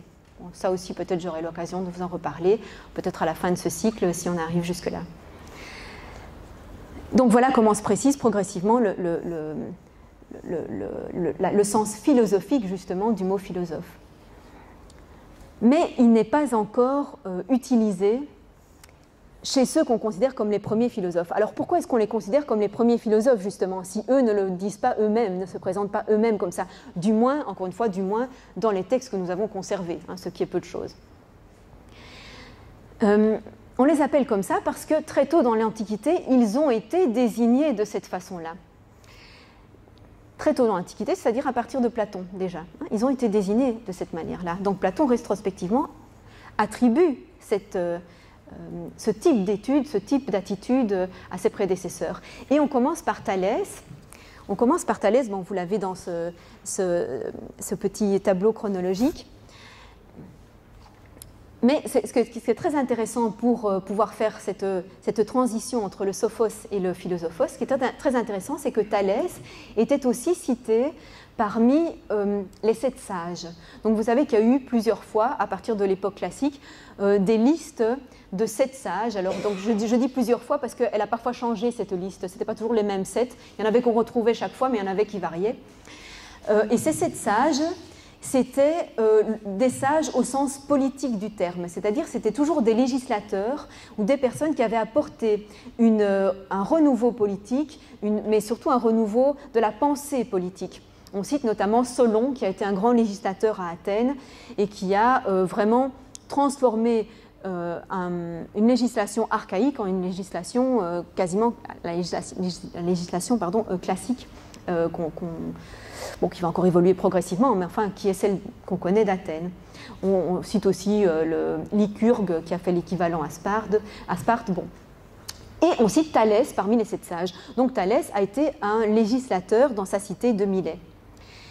Mais ce n'est pas pour la même raison qu'il est considéré comme sage et qu'il est considéré comme philosophe.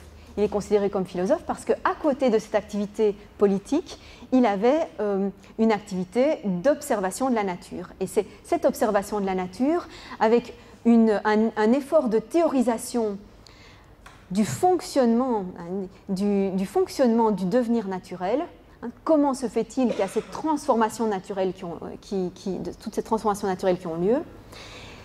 C'est pour cette raison-là qu'on l'appelle philosophe. Donc c'est bien, au premier sens qu'on a vu attribué par l'opinion courante aux philosophes, c'est celui qui observe et surtout qui essaie d'expliquer les phénomènes de la nature. Alors si vous vous reportez maintenant à la carte, au plan que vous avez sur votre document, vous pouvez situer Milet et les autres cités d'où venaient les premiers philosophes. Elles se situent toutes ces cités, non pas en Grèce même, mais sur la côte qu'on appelle d'Asie mineure, c'est-à-dire sur la côte de l'actuelle Turquie. Donc, si vous repérez sur la côte qui se trouve à droite de la carte, on a plutôt vers le sud Milet, et Éphèse, d'où vient Héraclite, était juste un peu au sud de Milet. Et puis vous avez en face à peu près l'île de Samos, d'où venait Pythagore. Donc, la philosophie est née plutôt dans des cités grecques. Ce sont des Grecs qui parlent grec, qui sont de culture grecque, qui sont venus en même temps du nord, en même temps que ceux qui ont peuplé la Grèce. Mais ce n'est pas en Grèce même.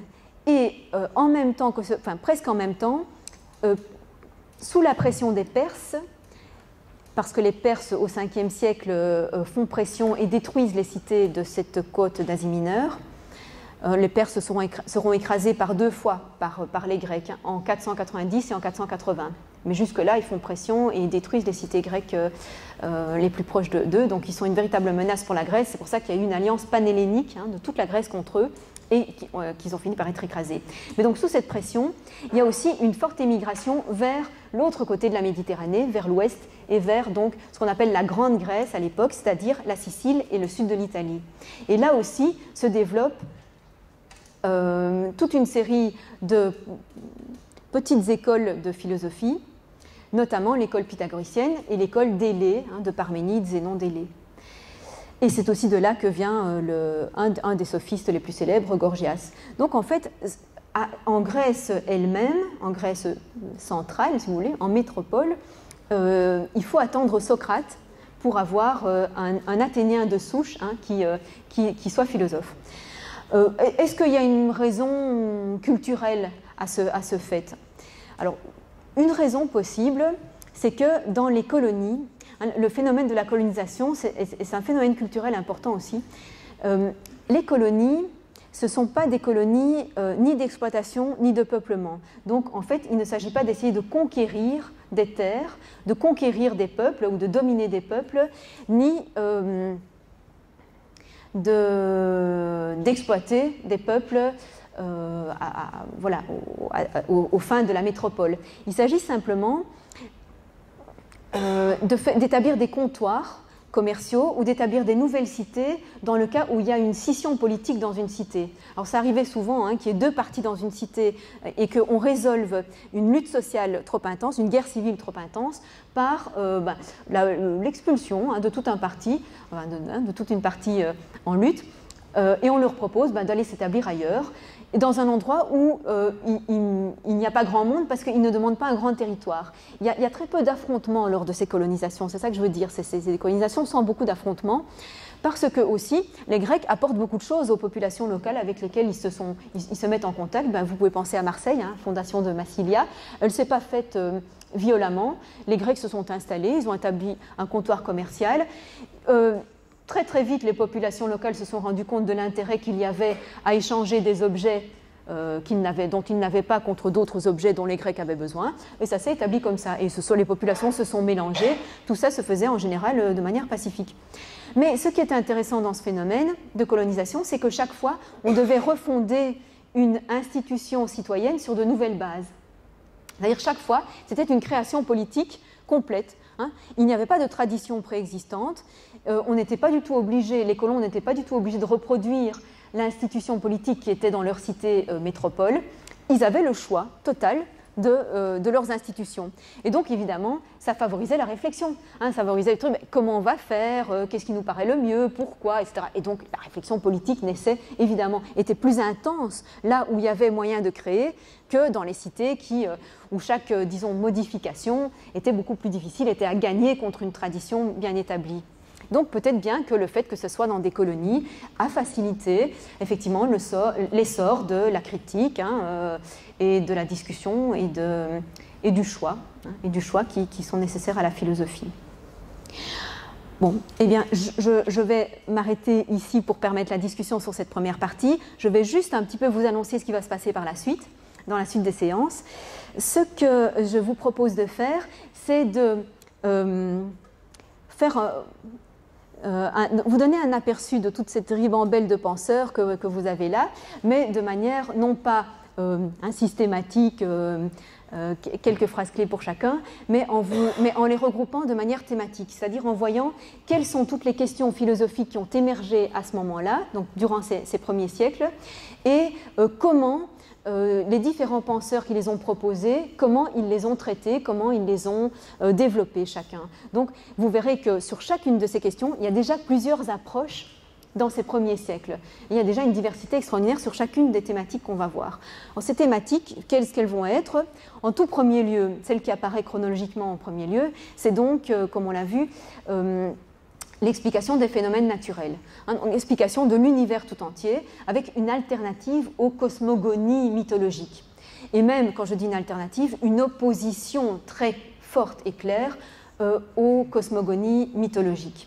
Donc on veut expliquer soit la formation de l'univers, soit l'existence éternelle de l'univers, parce qu'il y a déjà les deux options, d'une toute autre manière qu'en faisant intervenir des actions divines quelconques. Donc simplement en étudiant comment des forces naturelles sont à l'œuvre et donc en trouvant des causes immanentes. Hein, c'est l'opposition de l'immanence à la transcendance qui apparaît dans cette étude physique. Ça, c'est la première question qu'on va traiter. Ensuite, quasiment en même temps apparaît la question qui lui est nécessairement liée, qui est la question épistémologique. C'est-à-dire, en même temps qu'on veut essayer de connaître certaines choses, on s'interroge évidemment sur nos possibilités de connaître. C'est-à-dire, qu'est-ce qui nous donne accès à ces connaissances? Comment est-ce qu'on va les comprendre? Avec une réflexion, bien sûr, sur les limites de la connaissance par la sensibilité. La simple observation sensible, finalement, nous donne des renseignements très limités. C'est aussi ce qu'on peut conclure des connaissances des autres civilisations. On peut observer les astres, hein, mais ça nous donne très peu de renseignements sur ce qu'ils sont. Nos sens ne suffisent pas, on est trop loin. Même chose pour le plus petit. Hein, le plus petit, à partir d'un moment, on est très limité pour le saisir. La connaissance des causes, les causes, elles ne sont pas toujours observables. Comment est-ce qu'on peut atteindre la connaissance des causes? Eh bien, on va mettre au point des méthodes beaucoup plus logiques, hein, des méthodes de raisonnement pour reconstituer ce que peut être le fonctionnement d'un phénomène d'une manière qui est impossible à révéler par la simple sensation. Donc tout le développement d'une épistémologie, comment peut-on connaître, jusqu'où peut-on connaître, et donc une réflexion sur la possibilité même de la vérité. Est-ce qu'on peut atteindre la vérité ou pas? Et vous allez voir que c'est stupéfiant, comme très très tôt, il y a eu à nouveau toutes les attitudes à ce propos. Hein. On peut la connaître si on met au point, etc., une série de méthodes. On ne peut pas la connaître, on peut la connaître à certaines conditions, etc. Donc toutes les attitudes se sont assez vite exprimées. Après, apparaît très tôt aussi la préoccupation pour l'existence humaine, c'est-à-dire l'interrogation sur ce que nous sommes en tant qu'humains. Est-ce que nous appartenons, bien sûr nous appartenons au monde, mais est-ce que nous sommes faits simplement de la même étoffe que le reste des choses de l'univers, ou bien est-ce que nous avons une substance particulière? Est-ce qu'il y a quelque chose de qualitativement différent en l'être humain par rapport à tout le reste du vivant, mais aussi du non-vivant? Qu'est-ce qui nous permet de penser, qu'est-ce qui permet nos activités qui ont l'air tout de même assez uniques hein, parmi toutes les autres espèces? Donc, est-ce que nous avons un principe différent du principe naturel, hein, qu'est-ce qui nous permet, qu'est-ce qui fait notre spécificité? Donc, et qu'est-ce qui fait aussi du même coup la dignité de l'existence humaine? Qu'est-ce que c'est qu'une existence humaine digne de l'humain? Quelle est la meilleure manière de vivre en tant qu'humain? Est-ce que parmi toutes les différentes manières de vivre possibles, parmi tous les choix de vie, est-ce qu'il y en a de meilleurs que d'autres? Et selon quels critères, encore une fois? Donc toute une réflexion éthique sur la manière de mener sa vie. On va voir ça. Donc. Alors ensuite, on aura peut-être un thème plus scientifique avec le rapport entre mathématiques et physique, notamment autour de la notion de nombre. Toute la question, notamment hein, par l'école pythagoricienne, on a une imbrication étroite entre les mathématiques, la physique et même la musique. Et donc on va voir un petit peu ce que ça a suscité comme question, en particulier avec la découverte de l'infini, aussi bien l'infiniment grand que l'infiniment petit, hein, l'infini dans les nombres, l'infini dans la matière. Est-ce que la matière est un continu infini ou bien est-ce que la matière est faite de petites particules séparées, hein, le continu et le discret? Toutes ces questions sont déjà aussi controversées à cette époque. Ça, ce sera un thème. Ensuite, il y a le thème de l'être et du non-être. Hein, la question de l'être apparaît avec Parménide. C'est une question complètement nouvelle. Se demander ce que c'est être. Se demander qu'est-ce que c'est être. Voilà, jusque-là, ça ne s'était jamais posé. Bon, les choses sont, et puis on peut y voir toutes sortes de différences, de similitudes, on peut étudier leur transformation, mais c'est une toute autre chose que de se demander, mais qu'est-ce que c'est être pour chaque chose? C'est quoi l'être lui-même? Et donc ça, c'est une question encore tout à fait, évidemment, proprement philosophique. Il y aura aussi la question du déterminisme et de la liberté. C'est-à-dire qu'on peut avoir des philosophies naturelles tout à fait déterministe ou pas. Donc déterminisme, par déterminisme, on entend le fait qu'on a un enchaînement causal dans les phénomènes, un enchaînement causal tel que, à partir d'une situation initiale, s'enchaîne nécessairement, hein, tout le reste du déroulement, toutes les autres étapes sont en quelque sorte déjà contenues d'avance dans les conditions initiales. Et elles se dérouleront nécessairement d'une certaine façon jusqu'à la fin, ou pour l'éternité, s'il n'y a pas de fin, donc de manière strictement nécessaire, hein, sans qu'il y ait ni hasard, ni imprévisibilité. Donc ça, c'est le déterminisme. Et pour les philosophies qui pensaient qu'il y avait un déterminisme de la matière, est-ce qu'ils étendaient aussi ce déterminisme à l'action humaine? Grande question, donc ça voulait dire, est-ce que nous-mêmes, puisque nous sommes faits de la même matière, est-ce que nous aussi, nous sommes entièrement déterminés en fonction de conditions initiales qui nous ont précédés, hein, qui ont précédé même l'existence éventuellement de notre espèce, mais qui l'ont causé de manière strictement mécanique. Donc, problème de la liberté.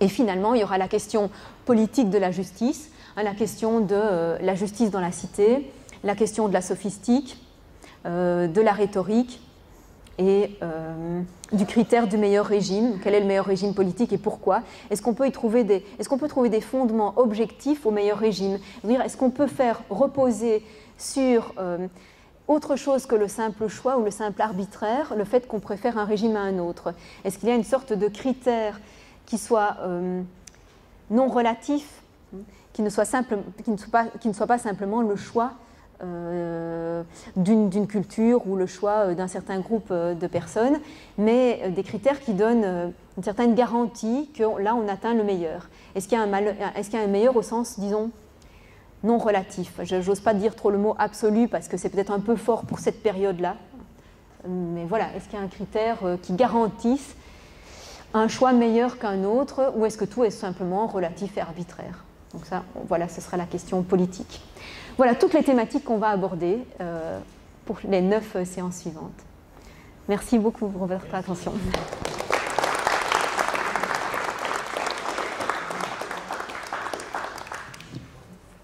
Si quelqu'un veut...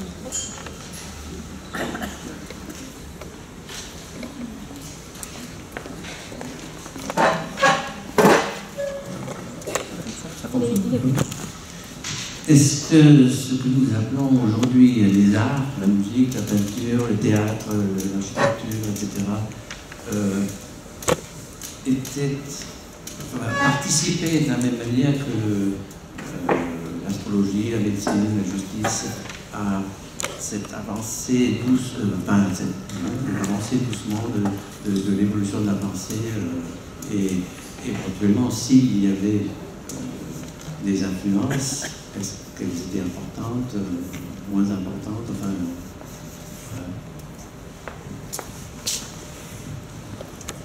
Évidemment, c'est une question très importante parce que c'est vrai que dans dans tous les ouvrages qui essayent de reconstituer les conditions favorables, etc., on parle très peu des arts en général. Et c'est vrai que pourtant l'essor artistique multiple qu'a connu la Grèce est contemporain de tous ces développements. Hein. C'est un développement tout à fait contemporain. Donc est-ce qu'il repose sur les mêmes conditions? Est-ce qu'il a lui aussi stimulé l'essor intellectuel et politique? C'est très difficile à juger, sauf pour un seul de ces arts qui est la tragédie.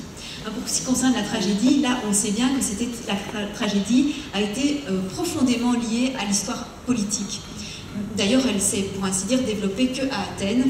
Et on sait on a vraiment fait des rapprochements avec la montée de la pensée démocratique à Athènes. Parce que la tragédie, on voit bien son évolution sur un siècle à peu près, hein, sur toute l'histoire du 5e siècle, au fond, l'évolution de formes de tragédie, depuis une tragédie très liée encore à la mythologie traditionnelle et au poids que font subir les dieux, que fait subir la fatalité divine sur les humains.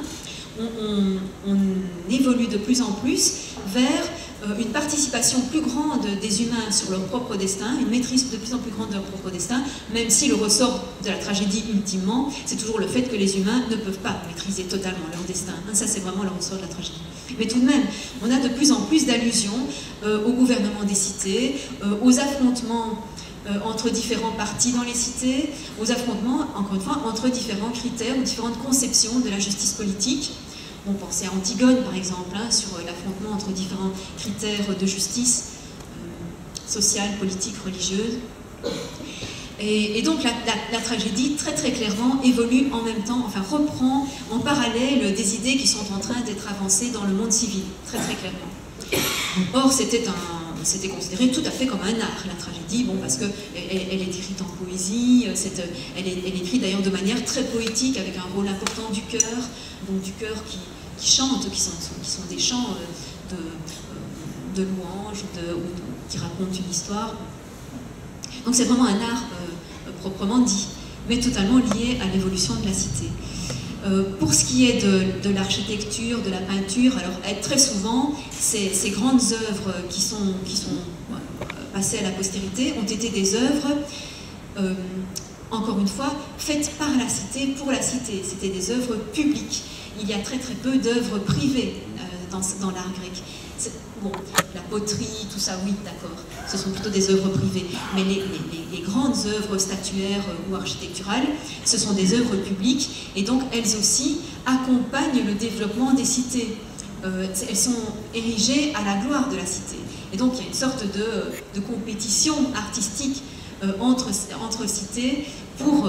voilà, c'est une manière d'illustrer ou de porter la compétition sur un autre terrain que militaire, hein, en même temps qu'il y avait aussi des affrontements militaires malheureusement entre les cités.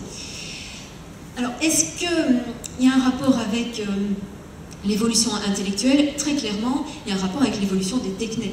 Hein, il y a évidemment une évolution technique très extraordinairement puissante, et un rapport avec l'évolution mathématique aussi, puisque surtout dans l'architecture, hein, l'architecture des temples utilisait des mathématiques, utilisait, bon, on sait, le rapport qu'on a appelé le nombre d'or, hein, un certain rapport de proportion entre les différents éléments de l'édifice d'un temple, obéissait, donc c'était un rapport qui avait été déterminé comme le plus harmonieux, un rapport mathématique harmonieux.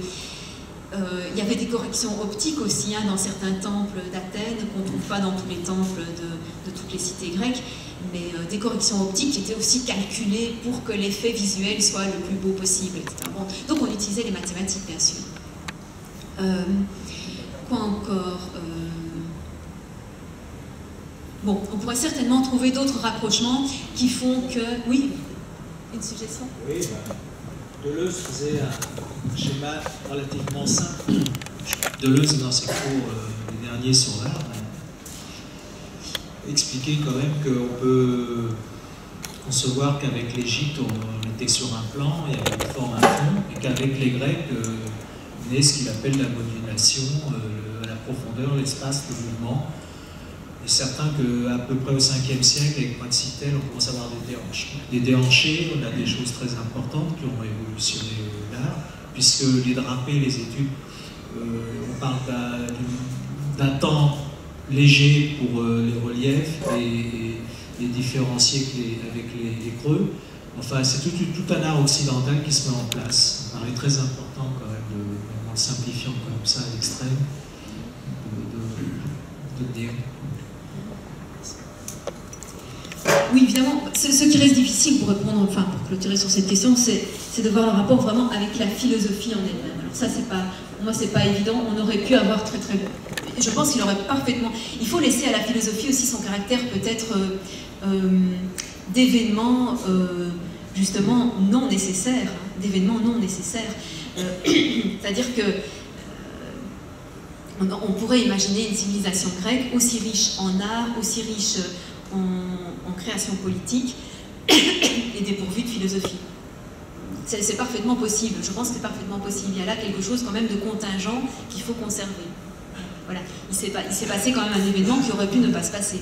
Je ne pense pas qu'on puisse jamais dire que l'ensemble de ces conditions historiques, hein, encore une fois, qui ont été favorables, sont déterminantes au sens où ça n'aurait pas pu ne pas avoir lieu en raison de ces conditions. Je n'irai pas jusque-là en termes de déterminisme historique, justement. Mais...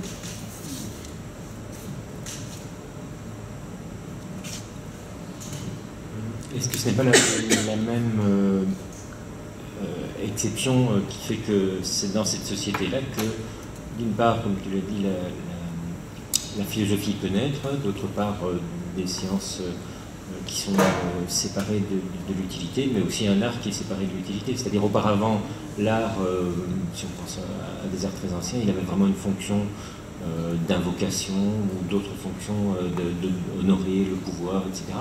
Et en Grèce, il me semble que naît un art qui acquiert la même liberté que la philosophie ou la politique.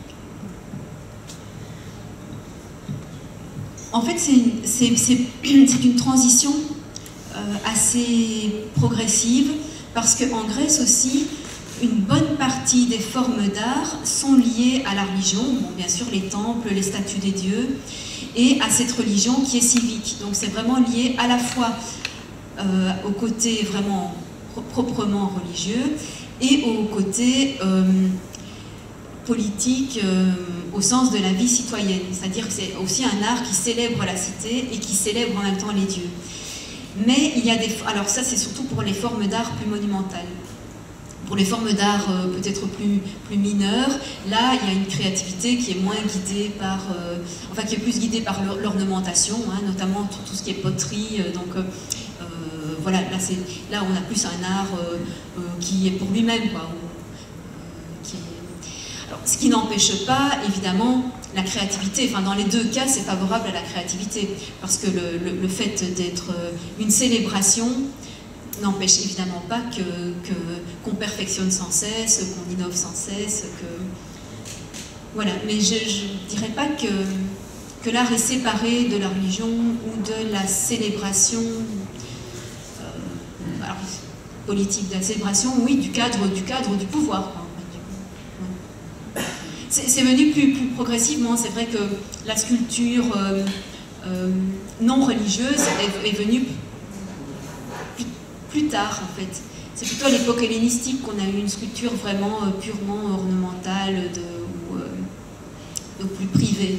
Mais c'est pas tellement à l'époque classique. Et c'est, je pense, lié justement à la fin des cités, quoi. À l'époque hellénistique, c'est fini les cités, hein. Il n'y a plus d'indépendance des cités, on est sous l'Empire macédonien. Et donc, à ce moment-là, il y a un repli sur le privé, et donc un repli aussi, l'art devient plus privé aussi. Mais à l'époque, jusqu'à l'époque classique, l'art est très public quand même.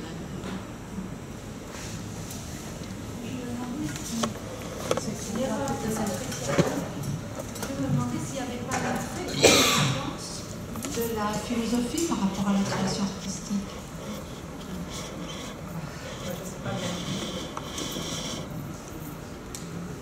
Tu parles en général, à toutes les époques, une méfiance de... À l'époque de la naissance de la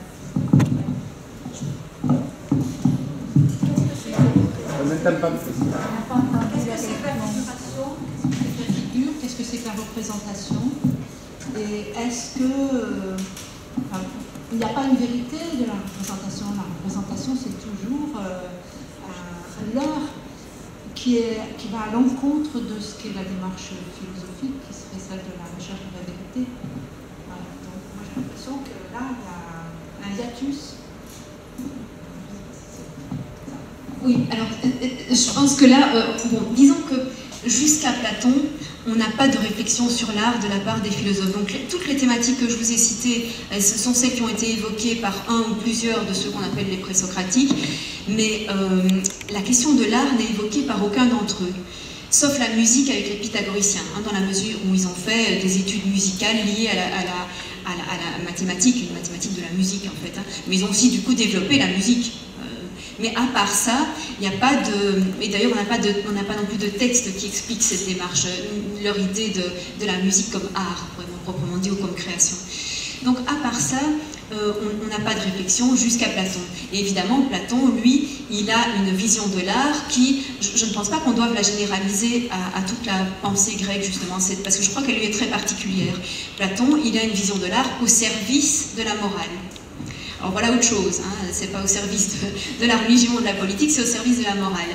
Et donc du coup, il fait une sélection entre l'art qu'il favorise et l'art qu'il défavorise. Et donc il est plutôt critique de tout ce qui est l'art traditionnel, parce que l'art traditionnel représente les dieux sous des formes anthropomorphes et sous des formes qui ont tous les vices des humains. Donc il estime que que c'est une corruption de la vision du divin, hein, de la représenter sous des formes avec tous les défauts des humains. Et il pense aussi que l'art est beaucoup trop amollissant. Hein, c'est une activité qui a tendance à amollir. Hein, la musique, certains types de musique en tout cas sont amollissantes. Certains types de poésie aussi, la poésie larmoyante où on s'épanche sur son sort, etc. Tout ça, il estime qu'il faut bannir parce que ça ne fait pas des hommes durs, courageux. Et donc, il veut qu'il y ait un art, au contraire, héroïque, qui pousse au développement d'hommes extrêmement vertueux et au service de la cité. Donc, il veut un art vraiment au service, oui, au service de... Donc, ce qui est évidemment l'opposé de ce que nous considérons comme l'essence de l'art. Mais je ne pense pas qu'il faille généraliser ça, justement parce que dès Aristote, on a une autre conception de l'art, déjà chez Aristote. Alors qu'Aristote reste proche de Platon sur beaucoup de choses, mais là, on a déjà une autre conception. Dans la poétique, Aristote a une toute autre vision de la poésie que Platon. C'est pas du tout au service de... on a un art qui est estimé pour lui-même, pour son propre développement. Il y a justement pour le développement des formes poétiques, des procédés poétiques eux-mêmes, etc., de l'expression poétique en elle-même. Donc il y a voilà, une valorisation de la création artistique elle-même. Mais c'est vrai que Platon a eu beaucoup d'influence et que donc c'est une conception de l'art qui va... oui, qui va continuer, enfin, qui va se poursuivre dans le sillage de Platon. Oui, en liaison. C'est tout, c'était le but. Ça fonctionne. Et en liaison avec ce dont on vient de parler, il n'y avait pas donc enfin, c'est une question ridicule. Il n'y avait pas de réflexion sur le beau. Enfin, sur la beauté, parce que quand même, ce qui frappe dans la statuaire antique, c'est la perfection des proportions et la beauté extraordinairement idéalisée. Mais en philosophie, bon, enfin, ces philosophes qui n'en sont pas vraiment, il n'y a pas de réflexion sur l'art, si ce n'est chez Platon, encore peut-être pas directement, je sais pas. Alors on a, encore une fois c'est par Platon, hein, mais bon Platon c'est notre source hein, pour beaucoup de choses. On n'a pas de source antérieure malheureusement pour beaucoup de choses. Par Platon, on sait qu'il y avait une réflexion de certains sophistes sur le beau. Et c'est dans le dialogue qui s'appelle Hippias, parce qu'il y avait un sophiste appelé Hippias qui est interpellé par Socrate sur la question du beau justement. Et Socrate lui demande quel est ça, puisqu'il serait un spécialiste, hein, un expert en fait dans toutes sortes de choses, mais notamment dans ces questions-là. Et Socrate lui demande donc qu'est-ce que le beau? Et Hippias, évidemment, est complètement ridiculisé dans ce dialogue. Il commence par donner toute une série d'exemples de choses qu'il considère comme belles. Et donc il parle d'une belle jeune fille, une belle cavale, une belle poterie. Et bon, voilà, il cite toute une série de choses qui sont belles. Et Socrate lui fait remarquer que des exemples ne sont pas une définition, et que ce qu'il lui demande, ce n'est pas quelles sont des choses belles, mais qu'est-ce que c'est que la beauté en elle-même, hein, la beauté. Mais ça, c'est une exigence qui manifestement est nouvelle avec Socrate. C'est vraiment quelque chose que Socrate a introduit, cette idée de ne pas simplement multiplier des exemples ou des expériences ou des manières de faire, mais de chaque fois chercher ce que c'est que la définition de telle vertu. Hein. Et donc c'est à partir de ce moment-là qu'il y a eu l'exigence de définir mais c'est quoi le beau. Donc je crois vraiment que comme question philosophique, c'est apparu avec Socrate. Enfin, du moins si, d'après le témoignage de Platon qu'on a, hein, c'est apparu à ce moment-là. Donc d'autres, évidemment, cultivaient la beauté, recherchaient la beauté.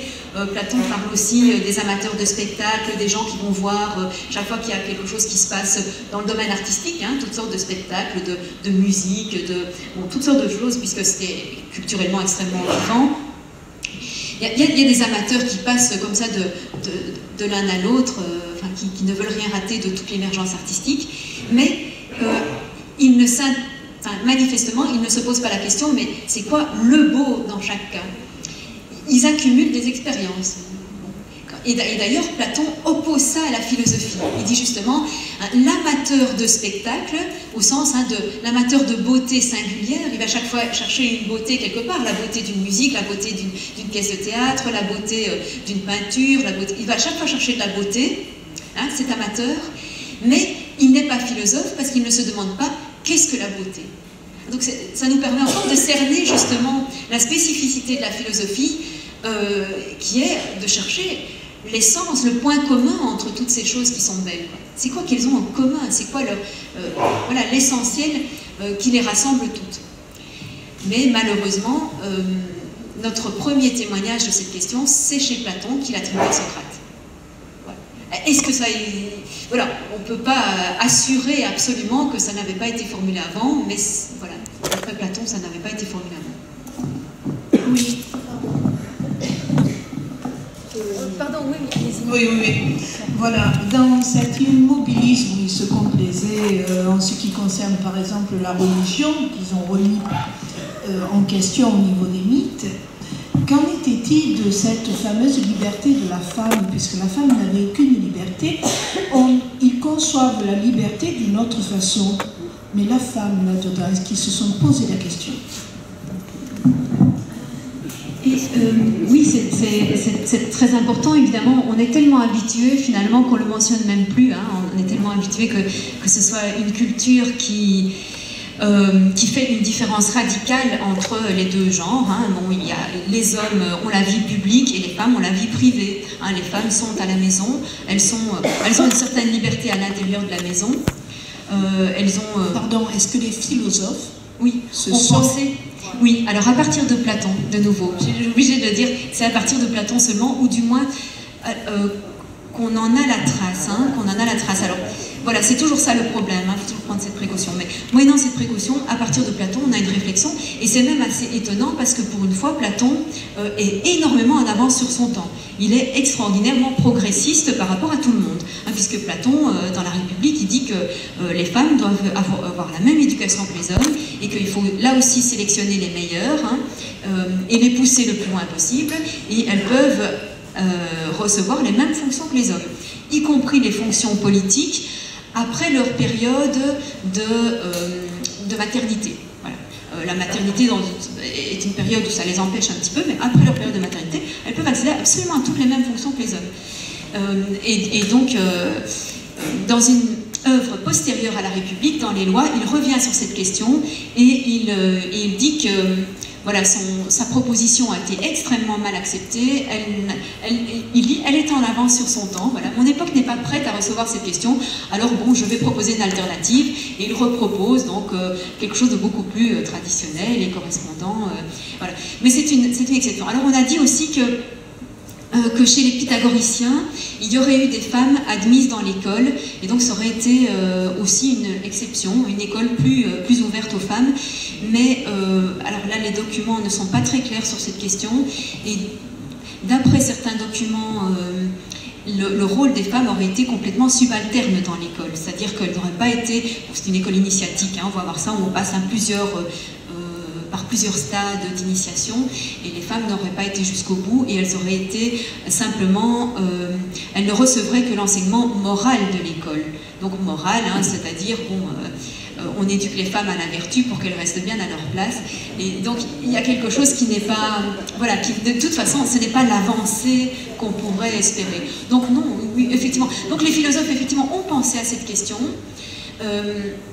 Ils en ont débattu, hein, il y avait manifestement des débats, mais le débat était complètement dominé par la position traditionnelle de l'exclusion. Qu'est-ce qu'on peut penser de la pièce de Diotima, justement? Alors, très intéressant, vous avez réponse à tout, hein, c'est vraiment formidable. La place de Diotime. Alors oui, Diotime, donc c'est ce personnage du banquet, hein, de Platon, où Socrate fait référence à une femme qui lui a révélé ce que c'était que l'amour, alors pas au sens le plus courant, pas de la manière la plus courante à laquelle on pourrait s'attendre, mais d'une manière philosophique. C'est Diotime donc, qui lui a fait prendre conscience de la manière dont on pouvait avoir un amour intellectuel, hein, et donc une recherche érotique de la vérité. Donc l'éros étant la force qui nous pousse vers le toujours mieux, toujours plus beau. Et donc c'est une femme qui a révélé ça à Socrate. Et cette femme, Diotime, n'était pas n'importe qui, c'était une prêtresse quand même. Et chaque fois que Platon, c'est pas la seule fois où Platon introduit la vie d'une prêtresse, mais en tant que prêtresse justement. en tant que prêtresse. Et c'est vrai que dans la société grecque, les prêtresses avaient tout de même un statut tout à fait privilégié, au même titre que les prêtres. Donc les déesses étaient adorées. Les cérémonies, les rituels en l'honneur des déesses étaient entièrement faits par des femmes, des prêtresses, qui avaient un statut tout à fait reconnu et honoré. Bon, bien sûr, il y avait aussi les devineresses, hein, comme la Pythie. Donc il y avait un rôle des femmes dans le cadre religieux. Et donc Platon, mais c'est vrai qu'il la met en valeur d'une manière philosophique, Diotime. Certes, elle est une prêtresse, mais elle n'est pas chargée d'un message religieux dans le banquet. C'est pas un message religieux qu'elle délivre, c'est un message vraiment philosophique. Donc c'est précieux.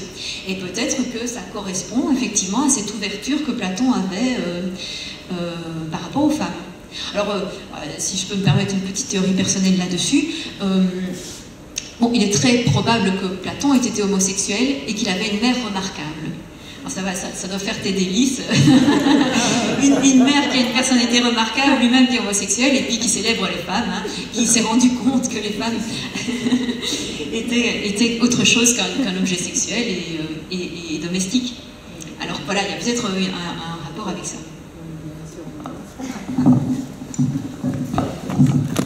Moi je m'interroge à partir du fait que tout ce qu'on sait sur ces philosophes-là, c'est passé par le filtre de notre propre histoire culturelle, c'est-à-dire les moines, etc. Bon.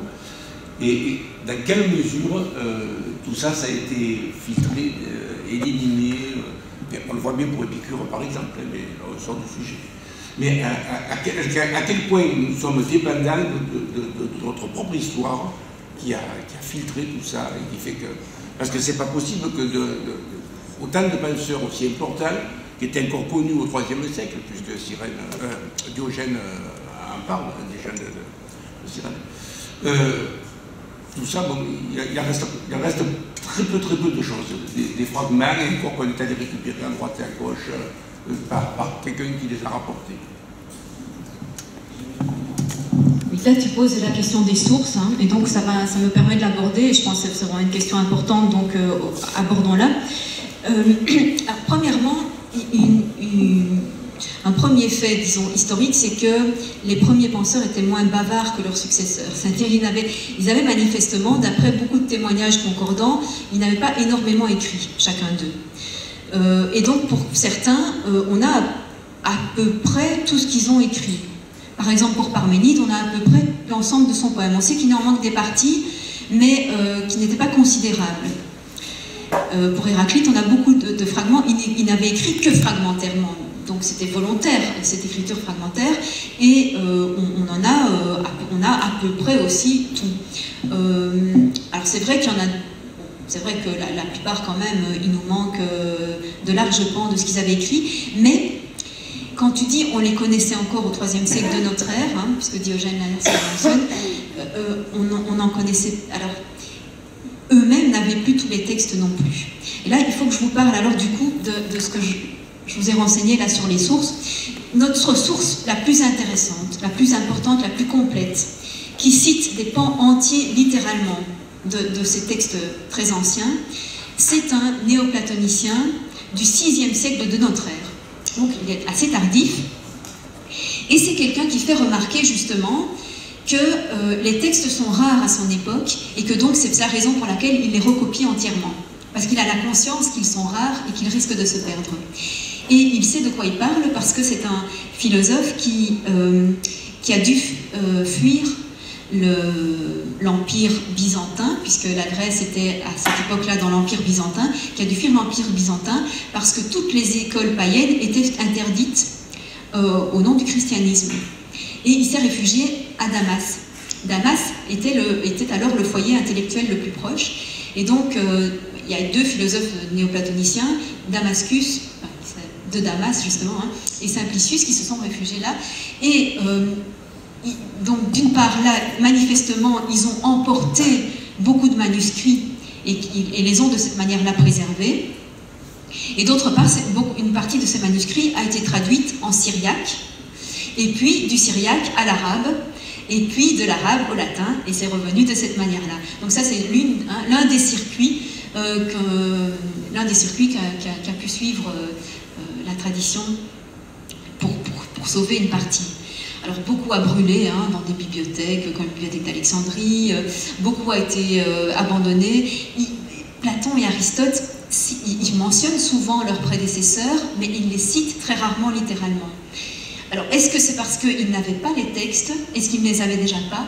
Il est possible qu'il y avait extrêmement peu de copies de ces textes aussi. Bon, on avait l'écriture, mais on l'utilisait très peu encore à l'époque. On était quand même encore beaucoup dans l'oralité. Donc, est-ce que les copies étaient très rares? Est-ce qu'ils n'en avaient pas?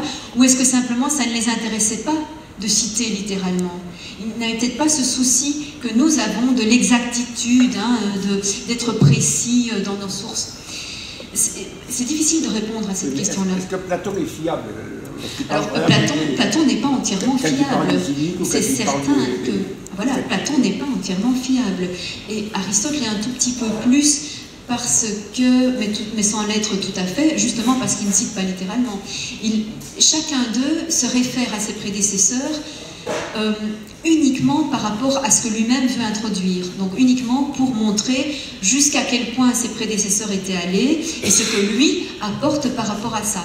Et donc il y a parfois un ton franchement dépréciateur ou alors ou simplement une reconnaissance des limites et de ce qui était nécessaire d'ajouter. Donc ça peut être plus ou moins déformé péjorativement ou pas.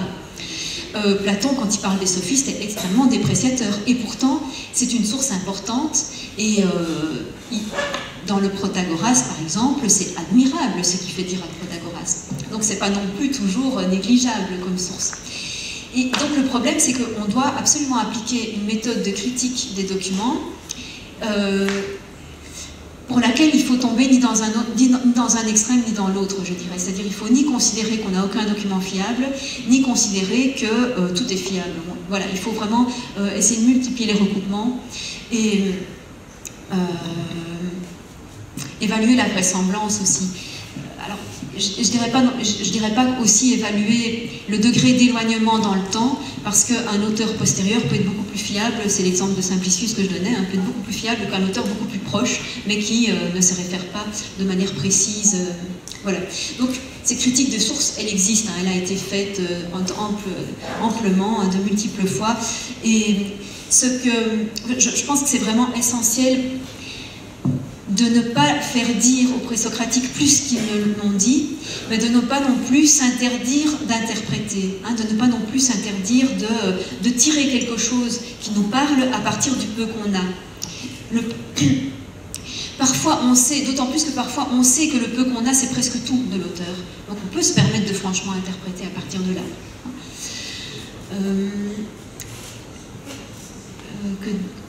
Qu'est-ce que je voulais dire encore à ce propos? Excusez-moi, l'intervention des voyelles dans l'écriture, c'est faite à partir de quand? À partir du moment où ils ont utilisé, où les Grecs ont adapté l'alphabet phénicien, ils ont introduit des voyelles. Donc ils ont utilisé des lettres ils les ont utilisées autrement. Donc ils ont repris les lettres phéniciennes, mais ils leur ont donné une autre valeur. C'est qu'à partir de ce moment-là, ils ont oui. pu écrire plus oui. facilement. Oui, avant ça, ils n'avaient pas du tout d'alphabet. Ils avaient eu un syllabaire qui s'était d'ailleurs perdu, et donc ils étaient restés sans écriture pendant des siècles, sans aucune écriture pendant des siècles. Et puis, quand ils ont adapté l'alphabet, ils ont adapté voyelles et consonnes. Oui.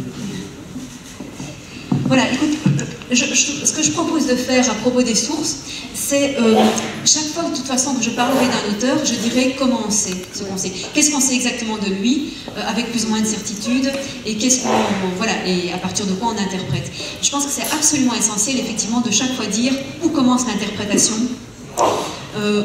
où il y a des controverses d'interprétation, etc. Donc ça, à chaque fois je le ferai.